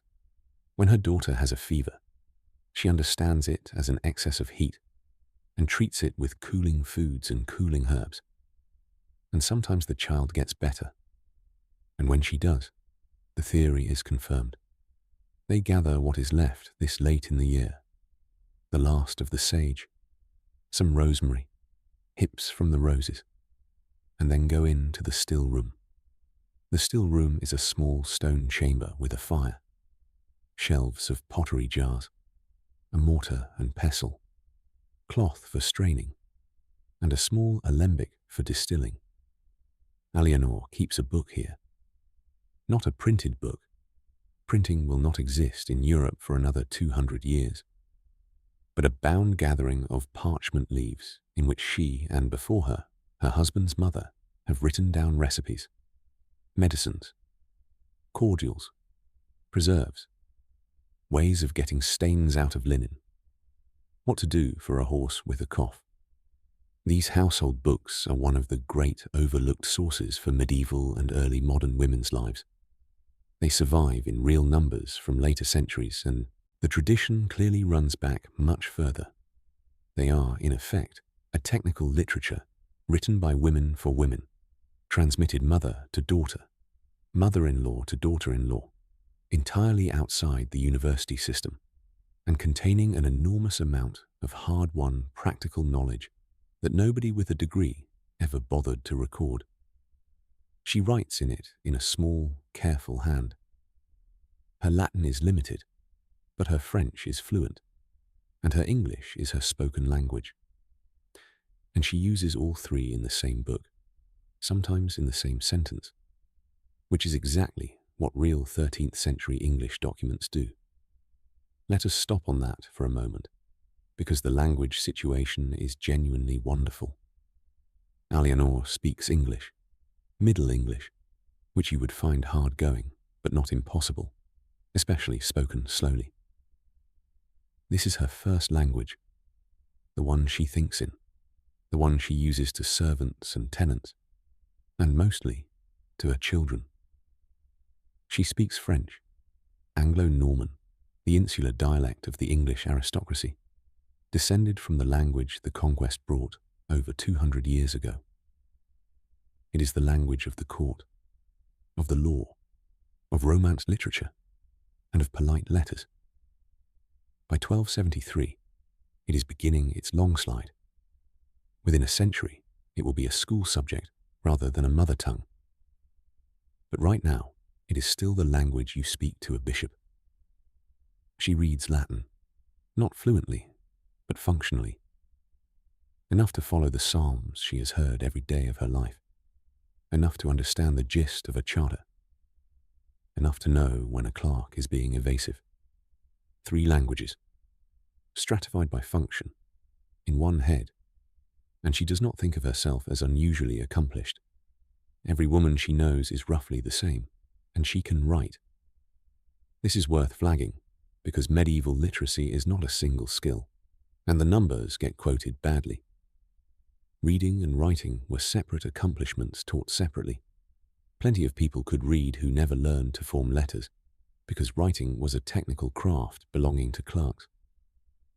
Aristocratic women were, on the whole, more likely to be readers than aristocratic men of the same period, for the simple reason that they had devotional books and time, and men had hunting. It is one of the quiet ironies of the age. The sex excluded from universities was in the domestic sphere, frequently the literate one.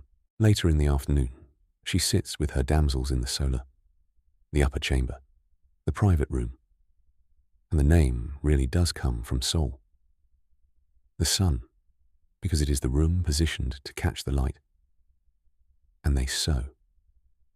I know. The woman with the needle. The most tired image in the entire visual vocabulary of the Middle Ages, and the one that has done more than any other to make people think noblewomen had nothing to do. So let us take it apart. First, the practical. There is no ready-made clothing. None. Every single garment worn by every person in this castle was cut and stitched by hand by somebody. The shirts, the smocks, the hose, the gowns, the liveries, the sheets, the towels, the tablecloth, the altar cloth, the hangings, the cushions, the horse trappings, the bags, the banners, all of it by hand, with a needle. A household of 100 people generates a staggering quantity of textile work simply to stay clothed and equipped. And it never stops, because everything wears out. The ladies' chamber is, among other things, the textile production and repair department of the estate, and Alienor is its manager. Second, the economic. Fine needlework in 13th century England was not a modest domestic accomplishment. It was one of the great luxury industries of Europe. The English speciality was called opus Anglicanum, English work, and it was ecclesiastical embroidery in silk and gold thread, so fine and so technically extraordinary that it was sought after across the entire continent. Popes commissioned it. There is a papal inventory from the 13th century listing more English embroidery than that of any other origin. Individual vestments took years to make and were valued at sums that make the salter look cheap. And while the great commercial workshops in London employed men as well as women, the skill base, the training, and a substantial part of the labour were female. So when a noblewoman embroiders, she is doing something that sits on a continuum with one of her country's most prestigious exports. It is closer to being a skilled craftsperson than to killing time. Third, and this is the part I find most moving, it was where the talking happened. Watch what a room like this actually is. 4 or 5 women, sitting together, hands busy, eyes down, for 2 or 3 hours at a stretch, several times a week, for years.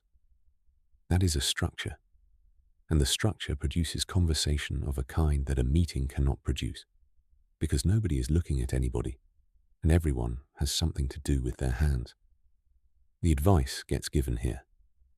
Cecily, 17, is going to be married within 2 years to someone chosen for her, and everything she needs to know about how to manage a husband, a household, a mother-in-law, a difficult steward, a pregnancy, and a death, she is going to learn in this room, from women who have done all of it. Not from a book, not from her mother, who is 100 miles away, from this room. The information network of aristocratic women in medieval England ran on needlework and letters, and it was extremely effective. Marriages were arranged through it. Political intelligence moved along it. Reputations were made and quietly destroyed in it. They talk today about the merchant who came to dinner, about a marriage being discussed in a family 2 valleys over, about whether the older damsel's sleeves are cut too tight for decency, which produces a certain amount of laughter, and about a woman they all know who has been widowed and who is, they agree, going to be under enormous pressure to remarry immediately, and who does not want to. Which brings us to the thing we cannot avoid any longer. I have said the legal position of medieval women was bad. Let me now say the more complicated thing, which is that it was bad in a specific, technical, and highly navigable way, and that the women who understood the technicalities could do a great deal within them. 3 concepts. Bear with me. They run everything. Dower. When Alienor married, she acquired a right, in English common law by this period, generally a right to 1/3 of her husband's lands for the term of her natural life, should she survive him.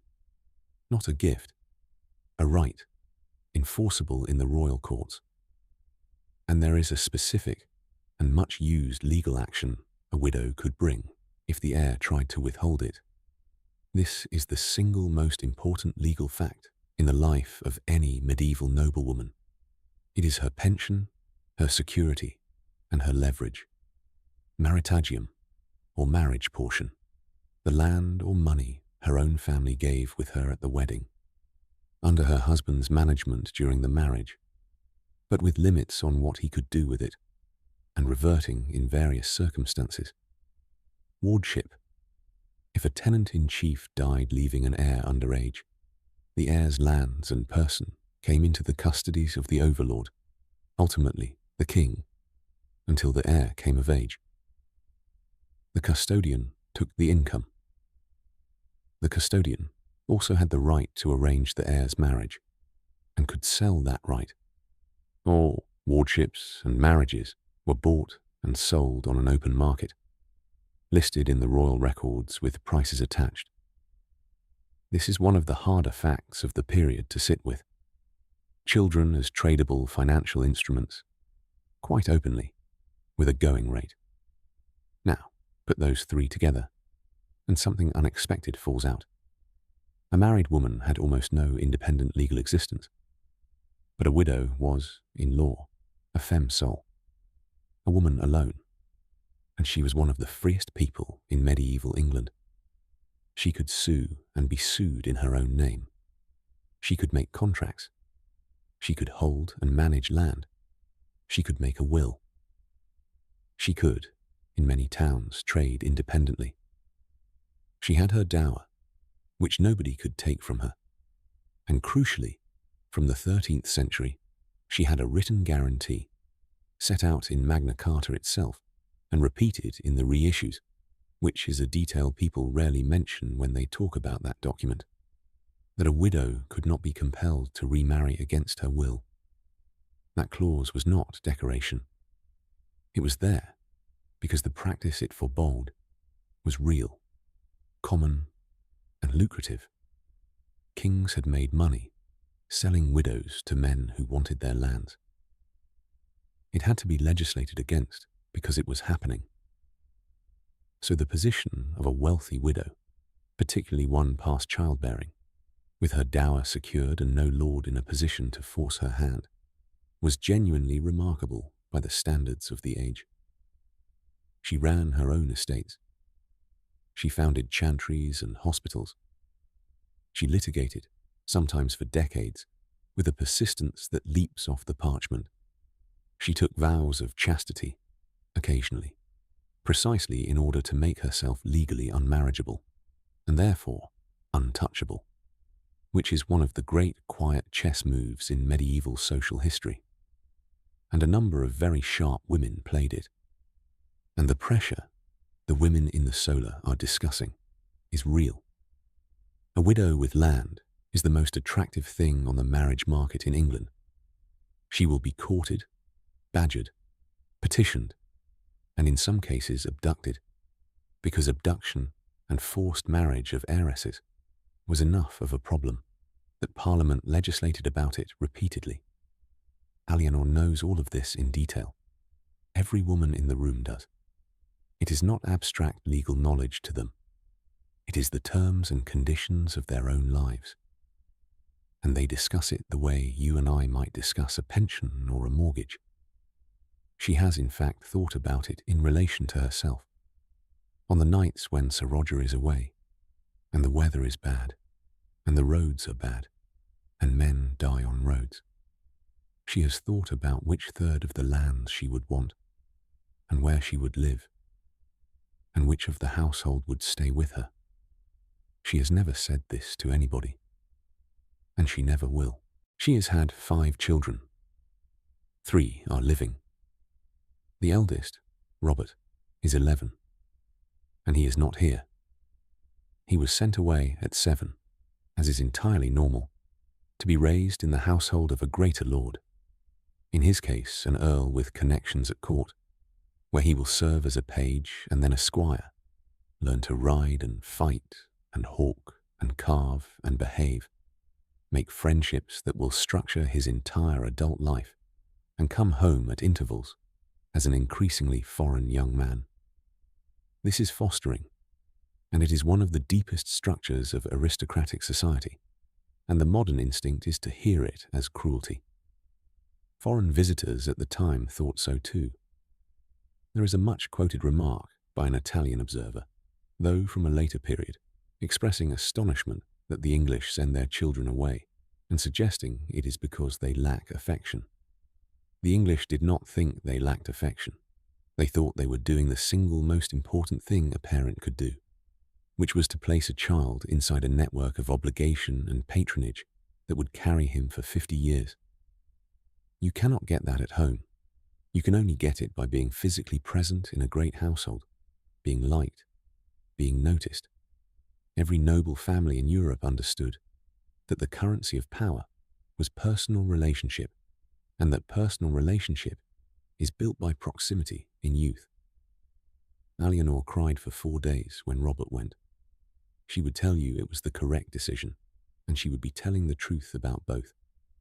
Her second, a boy called Thomas, died at 3, of something that came fast. Her third, Marjorie, is 9 and is here. Her fourth died within a week of birth and was baptized in a hurry by Sir Hugh, and is buried in the chapel floor under a small stone. Her fifth, Joan, is 5 and is here. 2 out of 5. Look at that number and do not look away from it, because it is not a story about one unlucky woman. It is roughly what the arithmetic looked like. Estimates for medieval child mortality vary a great deal by place, period, and social class, and the historians argue about the figures. But a rate in the region of 1/4 to 1/3 of children dying before the age of 5 is a defensible general picture, and in bad years and bad places, much worse. And here I want to knock down another myth, hard because it is a cruel one, and it will not die. The idea that medieval parents did not love their children very much because so many died, and therefore they held back. It is not true. The evidence against it is enormous and heartbreaking. There are miracle collections from shrines, records kept of people who came to pray for a cure, that are full of parents. Parents who walked 30 miles carrying a sick child. Parents who measured a child's body in candle wax to offer at a shrine. Coroner's rolls that record with terrible incidental detail exactly what mothers were doing when a toddler fell in a well or into a fire. And the answer, usually, is that she was working 2 rooms away and had put the child somewhere she thought was safe. There are tomb effigies of infants. There are wills that leave things to dead children's souls. There are letters. They grieved exactly as we grieve. They simply grieved much more often. And they had a religious framework that gave the grief somewhere to go. And they did not have the option of stopping. Aliénor spends time with Marjorie and Joan most days. Marjorie is at the age where her education has become serious. She is learning her letters, her French, her Psalter, the beginnings of accounting, how to sit, how to serve, how to speak to a servant, how to speak to a bishop, embroidery, and the management of a household, from her mother and from the damsels. And by watching, in 3 or 4 years she will very likely be sent to another household herself, or married, or contracted to be married with the wedding deferred.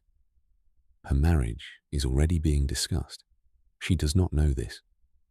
Aliénor and Sir Roger have had 2 conversations about it, and there is a family in Herefordshire, and there is a difficulty about a piece of land that is holding things up. Joan, at 5, is simply a small person who wants to be carried and is too big to be carried, and is furious about it. Let us not leave you with the impression that this was all counting and salting and duty, because it was not, and the pleasures of the medieval nobility were substantial and specific, and a great deal more fun than the administration. Hawking, first, because it is the one that belonged to women as much as to men.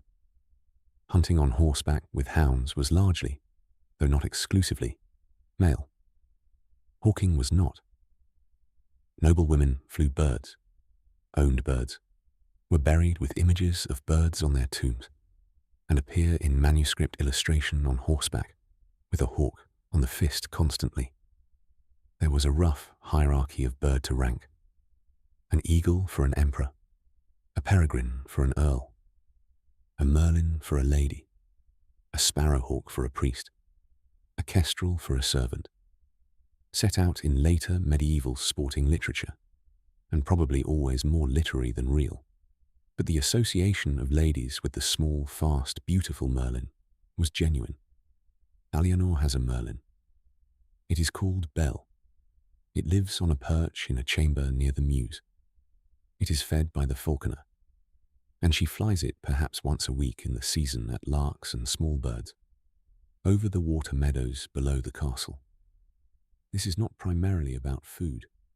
It is about the 20 seconds in which the bird goes up and the world goes quiet, and something absolutely wild sits on your hand afterwards and chooses, for reasons of its own, to stay.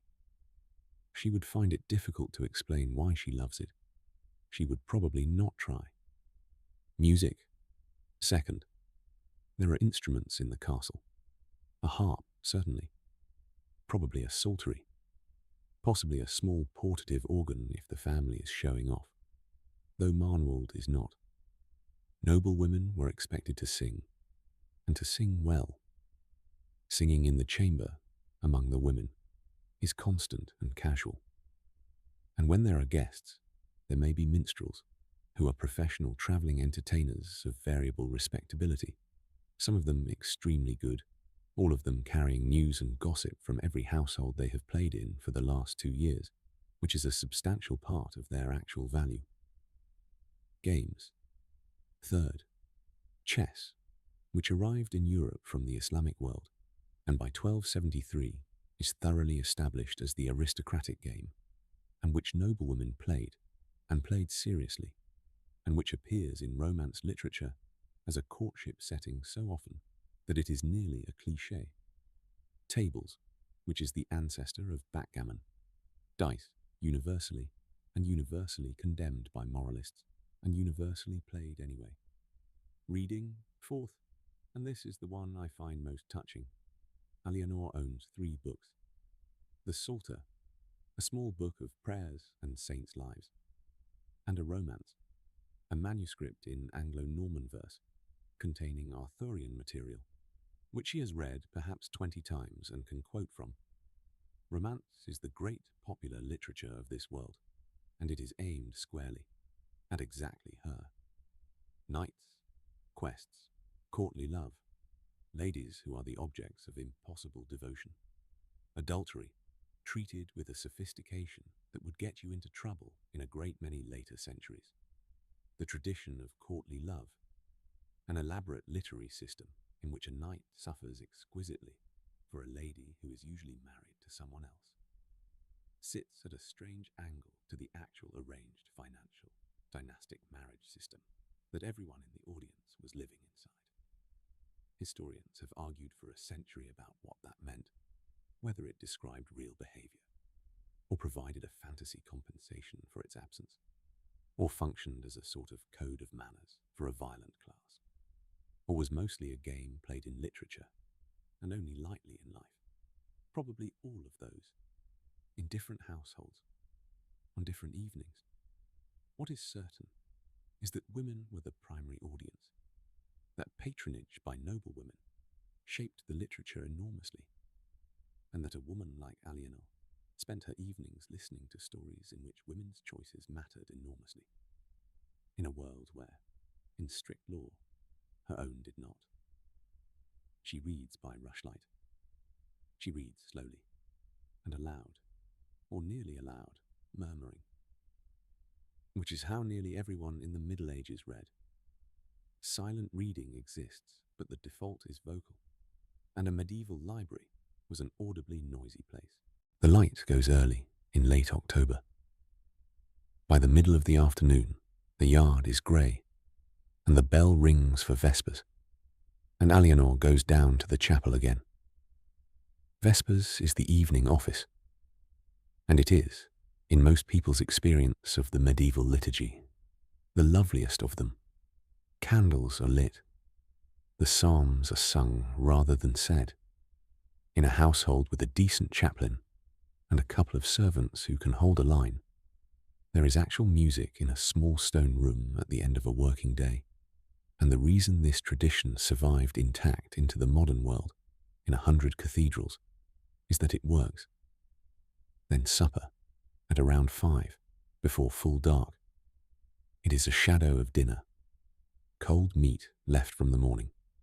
Bread, cheese, pottage, reheated. Ale. Less ceremony. Fewer people at the high table. The whole affair takes perhaps 40 minutes. And then the evening in the hall, which is the closest thing this world has to leisure held in common. The fire is built up. The trestles are stacked at the sides, or left standing depending on the household. Rushlights and a few tallow candles. People sit on benches and on the floor. Dogs. And there are always dogs, several of them, and they are underfoot at every meal and are fed at the table, and nobody thinks this is strange. And in that room, for 2 or 3 hours, the household does what people have done in the evening for the whole of human history. They tell each other things. Somebody sings. Somebody tells a story that everyone has heard before and that gets told slightly differently every time. Somebody plays tables in the corner with a great deal of arguing. The younger men wrestle briefly until someone stops them. News is exchanged. The merchant from Shrewsbury is the most valuable person in the room tonight because he has come 60 miles and knows things. And he is asked about prices, about the wool market, about whether the roads are bad, about whether there is any word of the king. That last question gets asked in some form. In every hall in England this autumn. Where is he? When is he coming? What will he be like? Alianor sits for perhaps an hour. She is present because presence is part of the job. A lord or lady who does not sit in the hall is a lord or lady who is not in command of the household, and everybody feels the difference within a week. Then she goes up, and behind her, the castle closes. This is a real, nightly, formal procedure, and it is one of my favourite things about the period. The gates are shut and barred. The porter reports. The keys, the great keys, the gate keys, which are separate from the ones on Alianor's belt, are brought to the lord or, tonight, to the lady, and are formally surrendered into her keeping until morning. In a well-run household, this happens the same way every single night, with the same words, and it is both a security measure and a ritual, and the two are not separable. A watch is set on the walls. Fires are damped or covered, and this is where curfew comes from. The French couvre-feu, cover the fire. The bell rung in towns to tell everyone to bank their hearths, because in a world of timber and thatch, an uncovered fire at night is how 100 houses die. The dogs are shut in. The horses are checked. The hall empties slowly, and the servants who sleep there, and many of them do sleep there, on pallets or on the rushes near the fire, because bedchambers are for the very few, lie down in the room they ate in. Upstairs, in the chamber, Edith and Cecily undo the day in reverse. The pins come out of the veil. The girdle is unbuckled, and the keys go into a box that Alianor keeps beside the bed. The surcoat is lifted off, brushed, and hung on a pole. The kirtle unlaced, the hose and garters. The hair is unpinned, the plaits undone, and brushed out, and for the first time in about 16 hours, a woman's hair is visible, in a room with 2 other women in it, by candlelight. She washes her face and hands in a basin. She cleans her teeth, and they did clean their teeth, with a cloth and a little powder of ground herbs or ash or salt, and medieval skeletal evidence shows dental health that is in some respects rather better than the 18th century managed, because there was no sugar to speak of. She keeps her smock on. Some people slept naked, and there is evidence for it. Plenty did not, especially in October in a stone building. She says the last prayers, Comploin, the completing hour, the one that finishes the day, said privately, if not in chapel. And the prayers of Compline are, across the whole tradition, about exactly one thing: getting through the night. Protection in darkness. Guard us sleeping. It is the prayer of people who understood that the night is long and cold, and that not everyone wakes up. She gets into the bed and pulls the curtains. And inside the small warm tent of fur and wool, the temperature climbs. And she lies in the dark and listens to the wind on the shutter and the sound of a dog somewhere below, and the footsteps of the watch on the wall walk back and forth, back and forth. Tomorrow, the reckoning again, the salting, a letter to be got away, the chaplain who still has not said the thing he is circling, her husband, possibly, on the road, Marjorie's marriage, which will have to be decided. She's asleep quite quickly. She almost always is. That was one day. Now let us widen out, because a single day cannot show you the shape of the year, and the year is where the real rhythm is. The medieval year does not run on months in the way ours does. It runs on feasts and quarter days, and those markers govern everything. When rent falls due, when servants are hired, when leases begin, when the ploughing starts. Christmas and the 12 days after it, which is the great feasting season, and in a great household means open hospitality, enormous meals, gifts, misrule and games, and a level of expenditure that a careful lady spends October worrying about. Candlemas at the start of February, Lady Day, the 25th of March, which is also, and this is a fact that catches people out constantly, New Year's Day in English legal reckoning for centuries.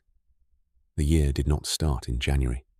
Lent, 6 weeks of no meat, no eggs, no dairy, which sounds austere and mostly meant an enormous amount of fish and almond milk. Easter, the greatest feast of the year. Whitsun, midsummer. Lammas at the start of August, the first loaf from the new grain. Michaelmas at the end of September, the great accounting. Martinmas in November, the slaughter, and back around. And through the year, the household moves. This is the thing that surprises people most of all. Great medieval households were not sedentary. They were itinerant. They packed up and travelled from one manor to another, several times a year, sometimes many times. Why?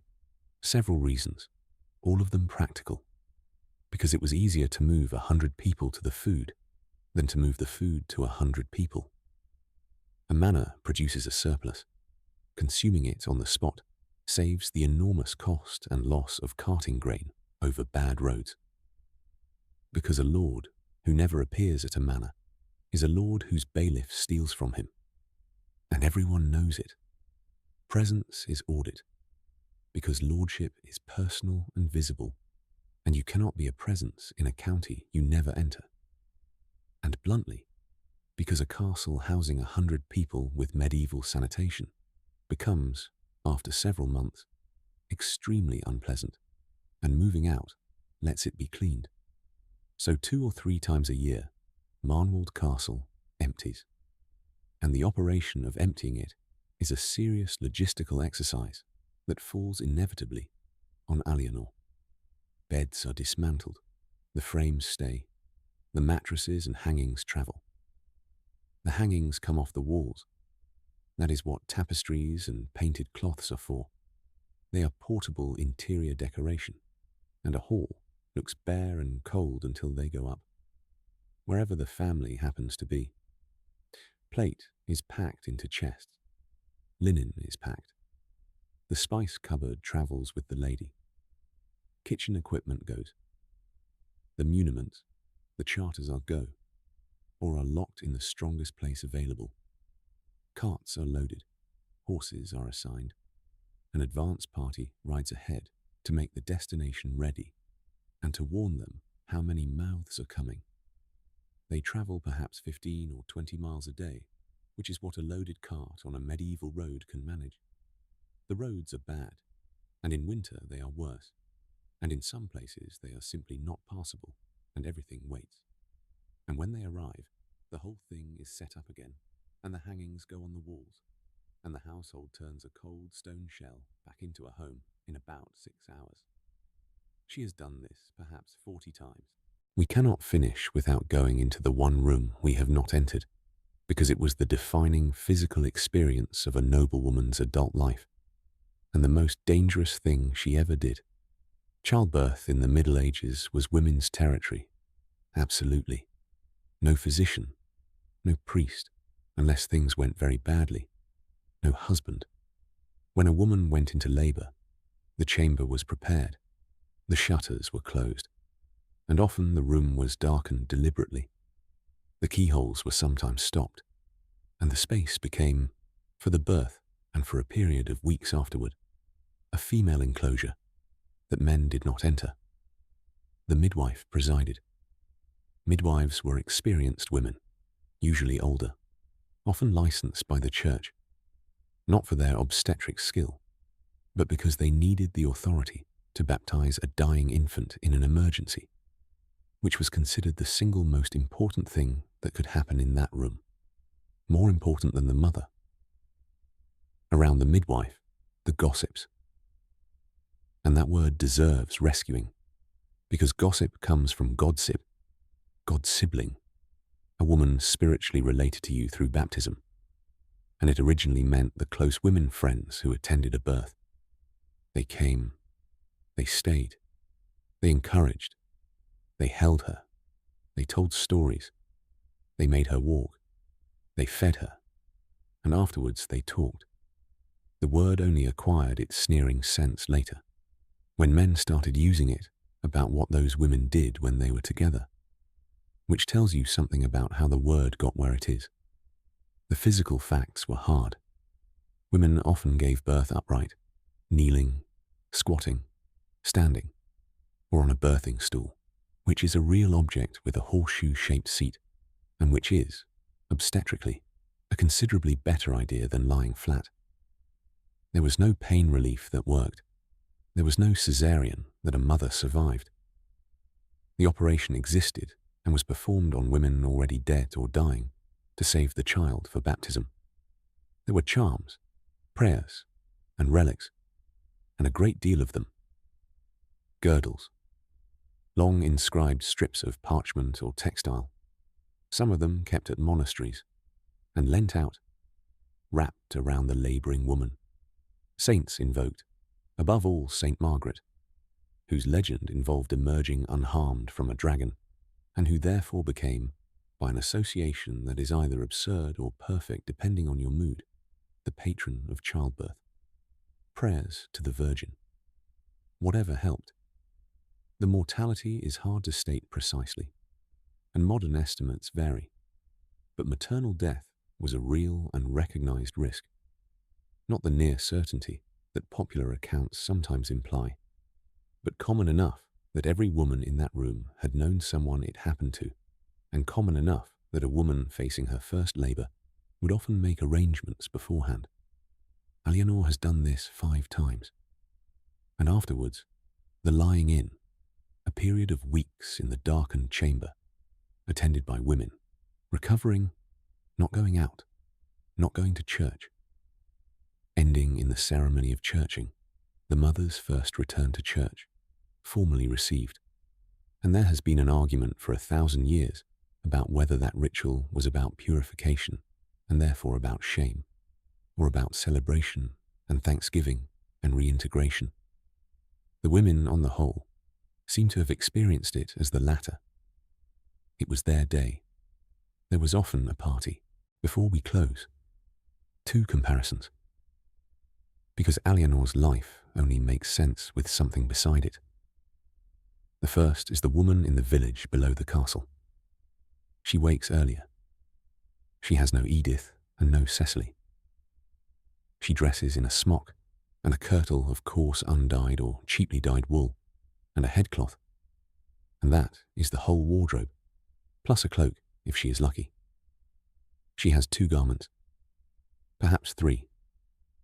Her house is 1 room, timber framed, with a hearth in the middle, no chimney, an earth floor, animals at one end in winter. She works, not at management, at labour. She milks. She makes butter and cheese. She brews the household ale, and quite possibly ale to sell. She spins constantly, in every spare moment, walking, standing, watching a pot, the distaff under the arm, the spindle turning. And this is so universal that the distaff side became the standard term for the female line of a family. She keeps poultry, and the poultry money is generally hers. She works in the fields at harvest alongside the men, and there is nothing decorative about it. She gathers fuel. She carries water. She raises children and buries a good number of them. And she is not powerless. Village women appear constantly in manorial court roles, brewing, trading, suing, being fined, standing surety, holding land as widows. Peasant women had a rough working economic independence that noblewomen, wrapped in property law, sometimes did not. But she is 1 bad harvest from hunger, and 2 from disaster. And there is no dower for her, and no Merlin, and no book.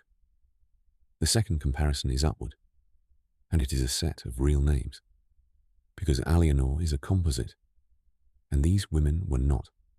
Nicolas de la Haye, who was hereditary constable of Lincoln Castle, held it under siege in her 60s, was appointed sheriff of Lincolnshire, an actual royal office, actually held by a woman, and whose castle stood at the centre of a battle that decided who ruled England. Eleanor de Montfort, Countess of Leicester, King's daughter and rebel's wife, whose household role we mentioned, who held Dover, and who negotiated her own terms and got out of the country alive after her husband and son were killed. Ela of Salisbury, Countess in her own right, who served as Sheriff of Wiltshire, and later founded an abbey and became its abbess. Blanche of Castile, in France, who ruled as regent twice, and did it better than most kings. Isabella of Angoulême, Margaret Beaufort later on, and a long line of abbesses running institutions with the landholding and legal weight of a barony. These are the exceptions. They are also, crucially, not exceptions of type. Every one of them was doing, at enormous scale and under extreme conditions, exactly what Aliénor does on an ordinary Tuesday, holding a place, running an operation, keeping accounts, commanding men, and defending an interest. The difference is scale and circumstance, not kind, which is, I think, the point. One last widening, quickly, because the Middle Ages are not one thing, and 1,000 years is a very long time. If we had chosen the year 1100 instead of 1273, we would be in a colder, rougher, more military world. The castle would be timber, or a plain stone keep. The lady's chamber would be a partition in the keep, not a separate range. The clothing would be looser and simpler, the fabrics coarser, the spices rarer. There would be far less writing, and estate management would run on memory and tally sticks rather than parchment rolls. If we had chosen 1400, 130 years after tonight, we would find something startlingly different. The Black Death has been through, arriving in England in 1348 and killing, by most estimates, somewhere between 1/3 and 1/2 of the population in a few years, then returning again and again. The whole labour economy has been detonated. There are not enough workers, so wages rise. So lords try to legislate wages back down. So there is a rebellion. Villenage begins its long collapse. Peasants get better food, more meat, better clothes, and the castle changes with it. Comfort wins over defense. More chimneys, more glass, more private rooms. The great hall begins very slowly to lose its centrality as the family withdraws into parlours and chambers to eat in private, a shift that contemporaries noticed and complained about bitterly, seeing it, correctly, as the beginning of the end of a whole way of living together. By 1450, the noblewoman we would meet would still hold the keys, but she would be writing letters in English, in her own hand, in numbers. And we know this because of one family in Norfolk whose correspondence survives in bulk, and in which the women write about lawsuits, sieges, money, marriages, and each other with a directness that reaches straight across 5 centuries and grabs you by the collar. Aliénor is in the middle of that arc. She belongs to the version of the story where the castle is still a castle, the hall is still the centre, the family still eats in public, and the woman with the keys is still, unmistakably, in charge of it. So let us go back up the stair one last time. It is deep in the night now at Marnwald. The fire in the hall is banked under ash. The dogs are asleep against the warm stones. The watch has changed once, and will change again. The gates are barred, and the keys are in a box beside a bed on the upper floor. Down in the village, the houses are dark.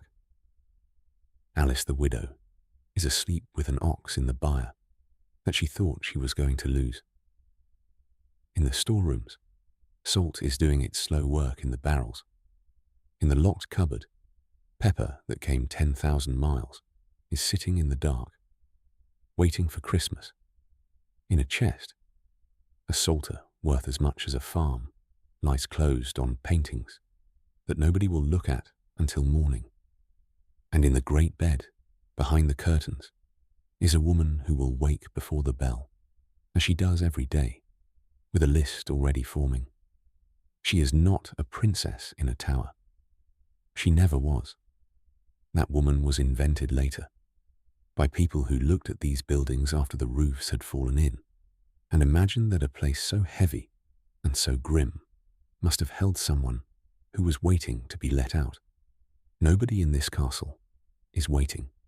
She is an administrator, a magistrate by proxy, a physician, a comptroller, a personnel manager, a diplomat, a mother, a landlord, and a woman who can put a merlin up into the wind on a clear morning and stand there afterwards, not thinking about anything at all for about a minute and a half, which is, some weeks, the best minute and a half she gets.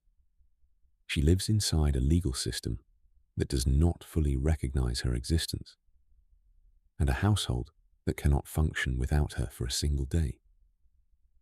She has more responsibility than her law allows her, and less freedom than her competence deserves. And she will never once articulate that as a grievance, because there is no language available to her in which it would be a sentence that meant anything. She will die. Probably in her 50s. There will be a stone. It may still be there. And in 750 years, a great many people will walk through the roofless shell of her hall on a Sunday afternoon with a paper cup of tea and read a small sign about the Norman origins of the site, and look up at a hole in the wall where a fireplace used to be. And none of them will know that the smell of this room was wood smoke and rushes and hot bread, or that a woman stood exactly there with 14 keys on her belt and made a decision about pigs that turned out to be the right one. Well, now you know. The wind is coming down the valley. The shutter is knocking. Gently, the way it does. Somewhere below, the last of the fire settles into itself with a small sound. It is very late. Sleep well, my friend. We have been somewhere real.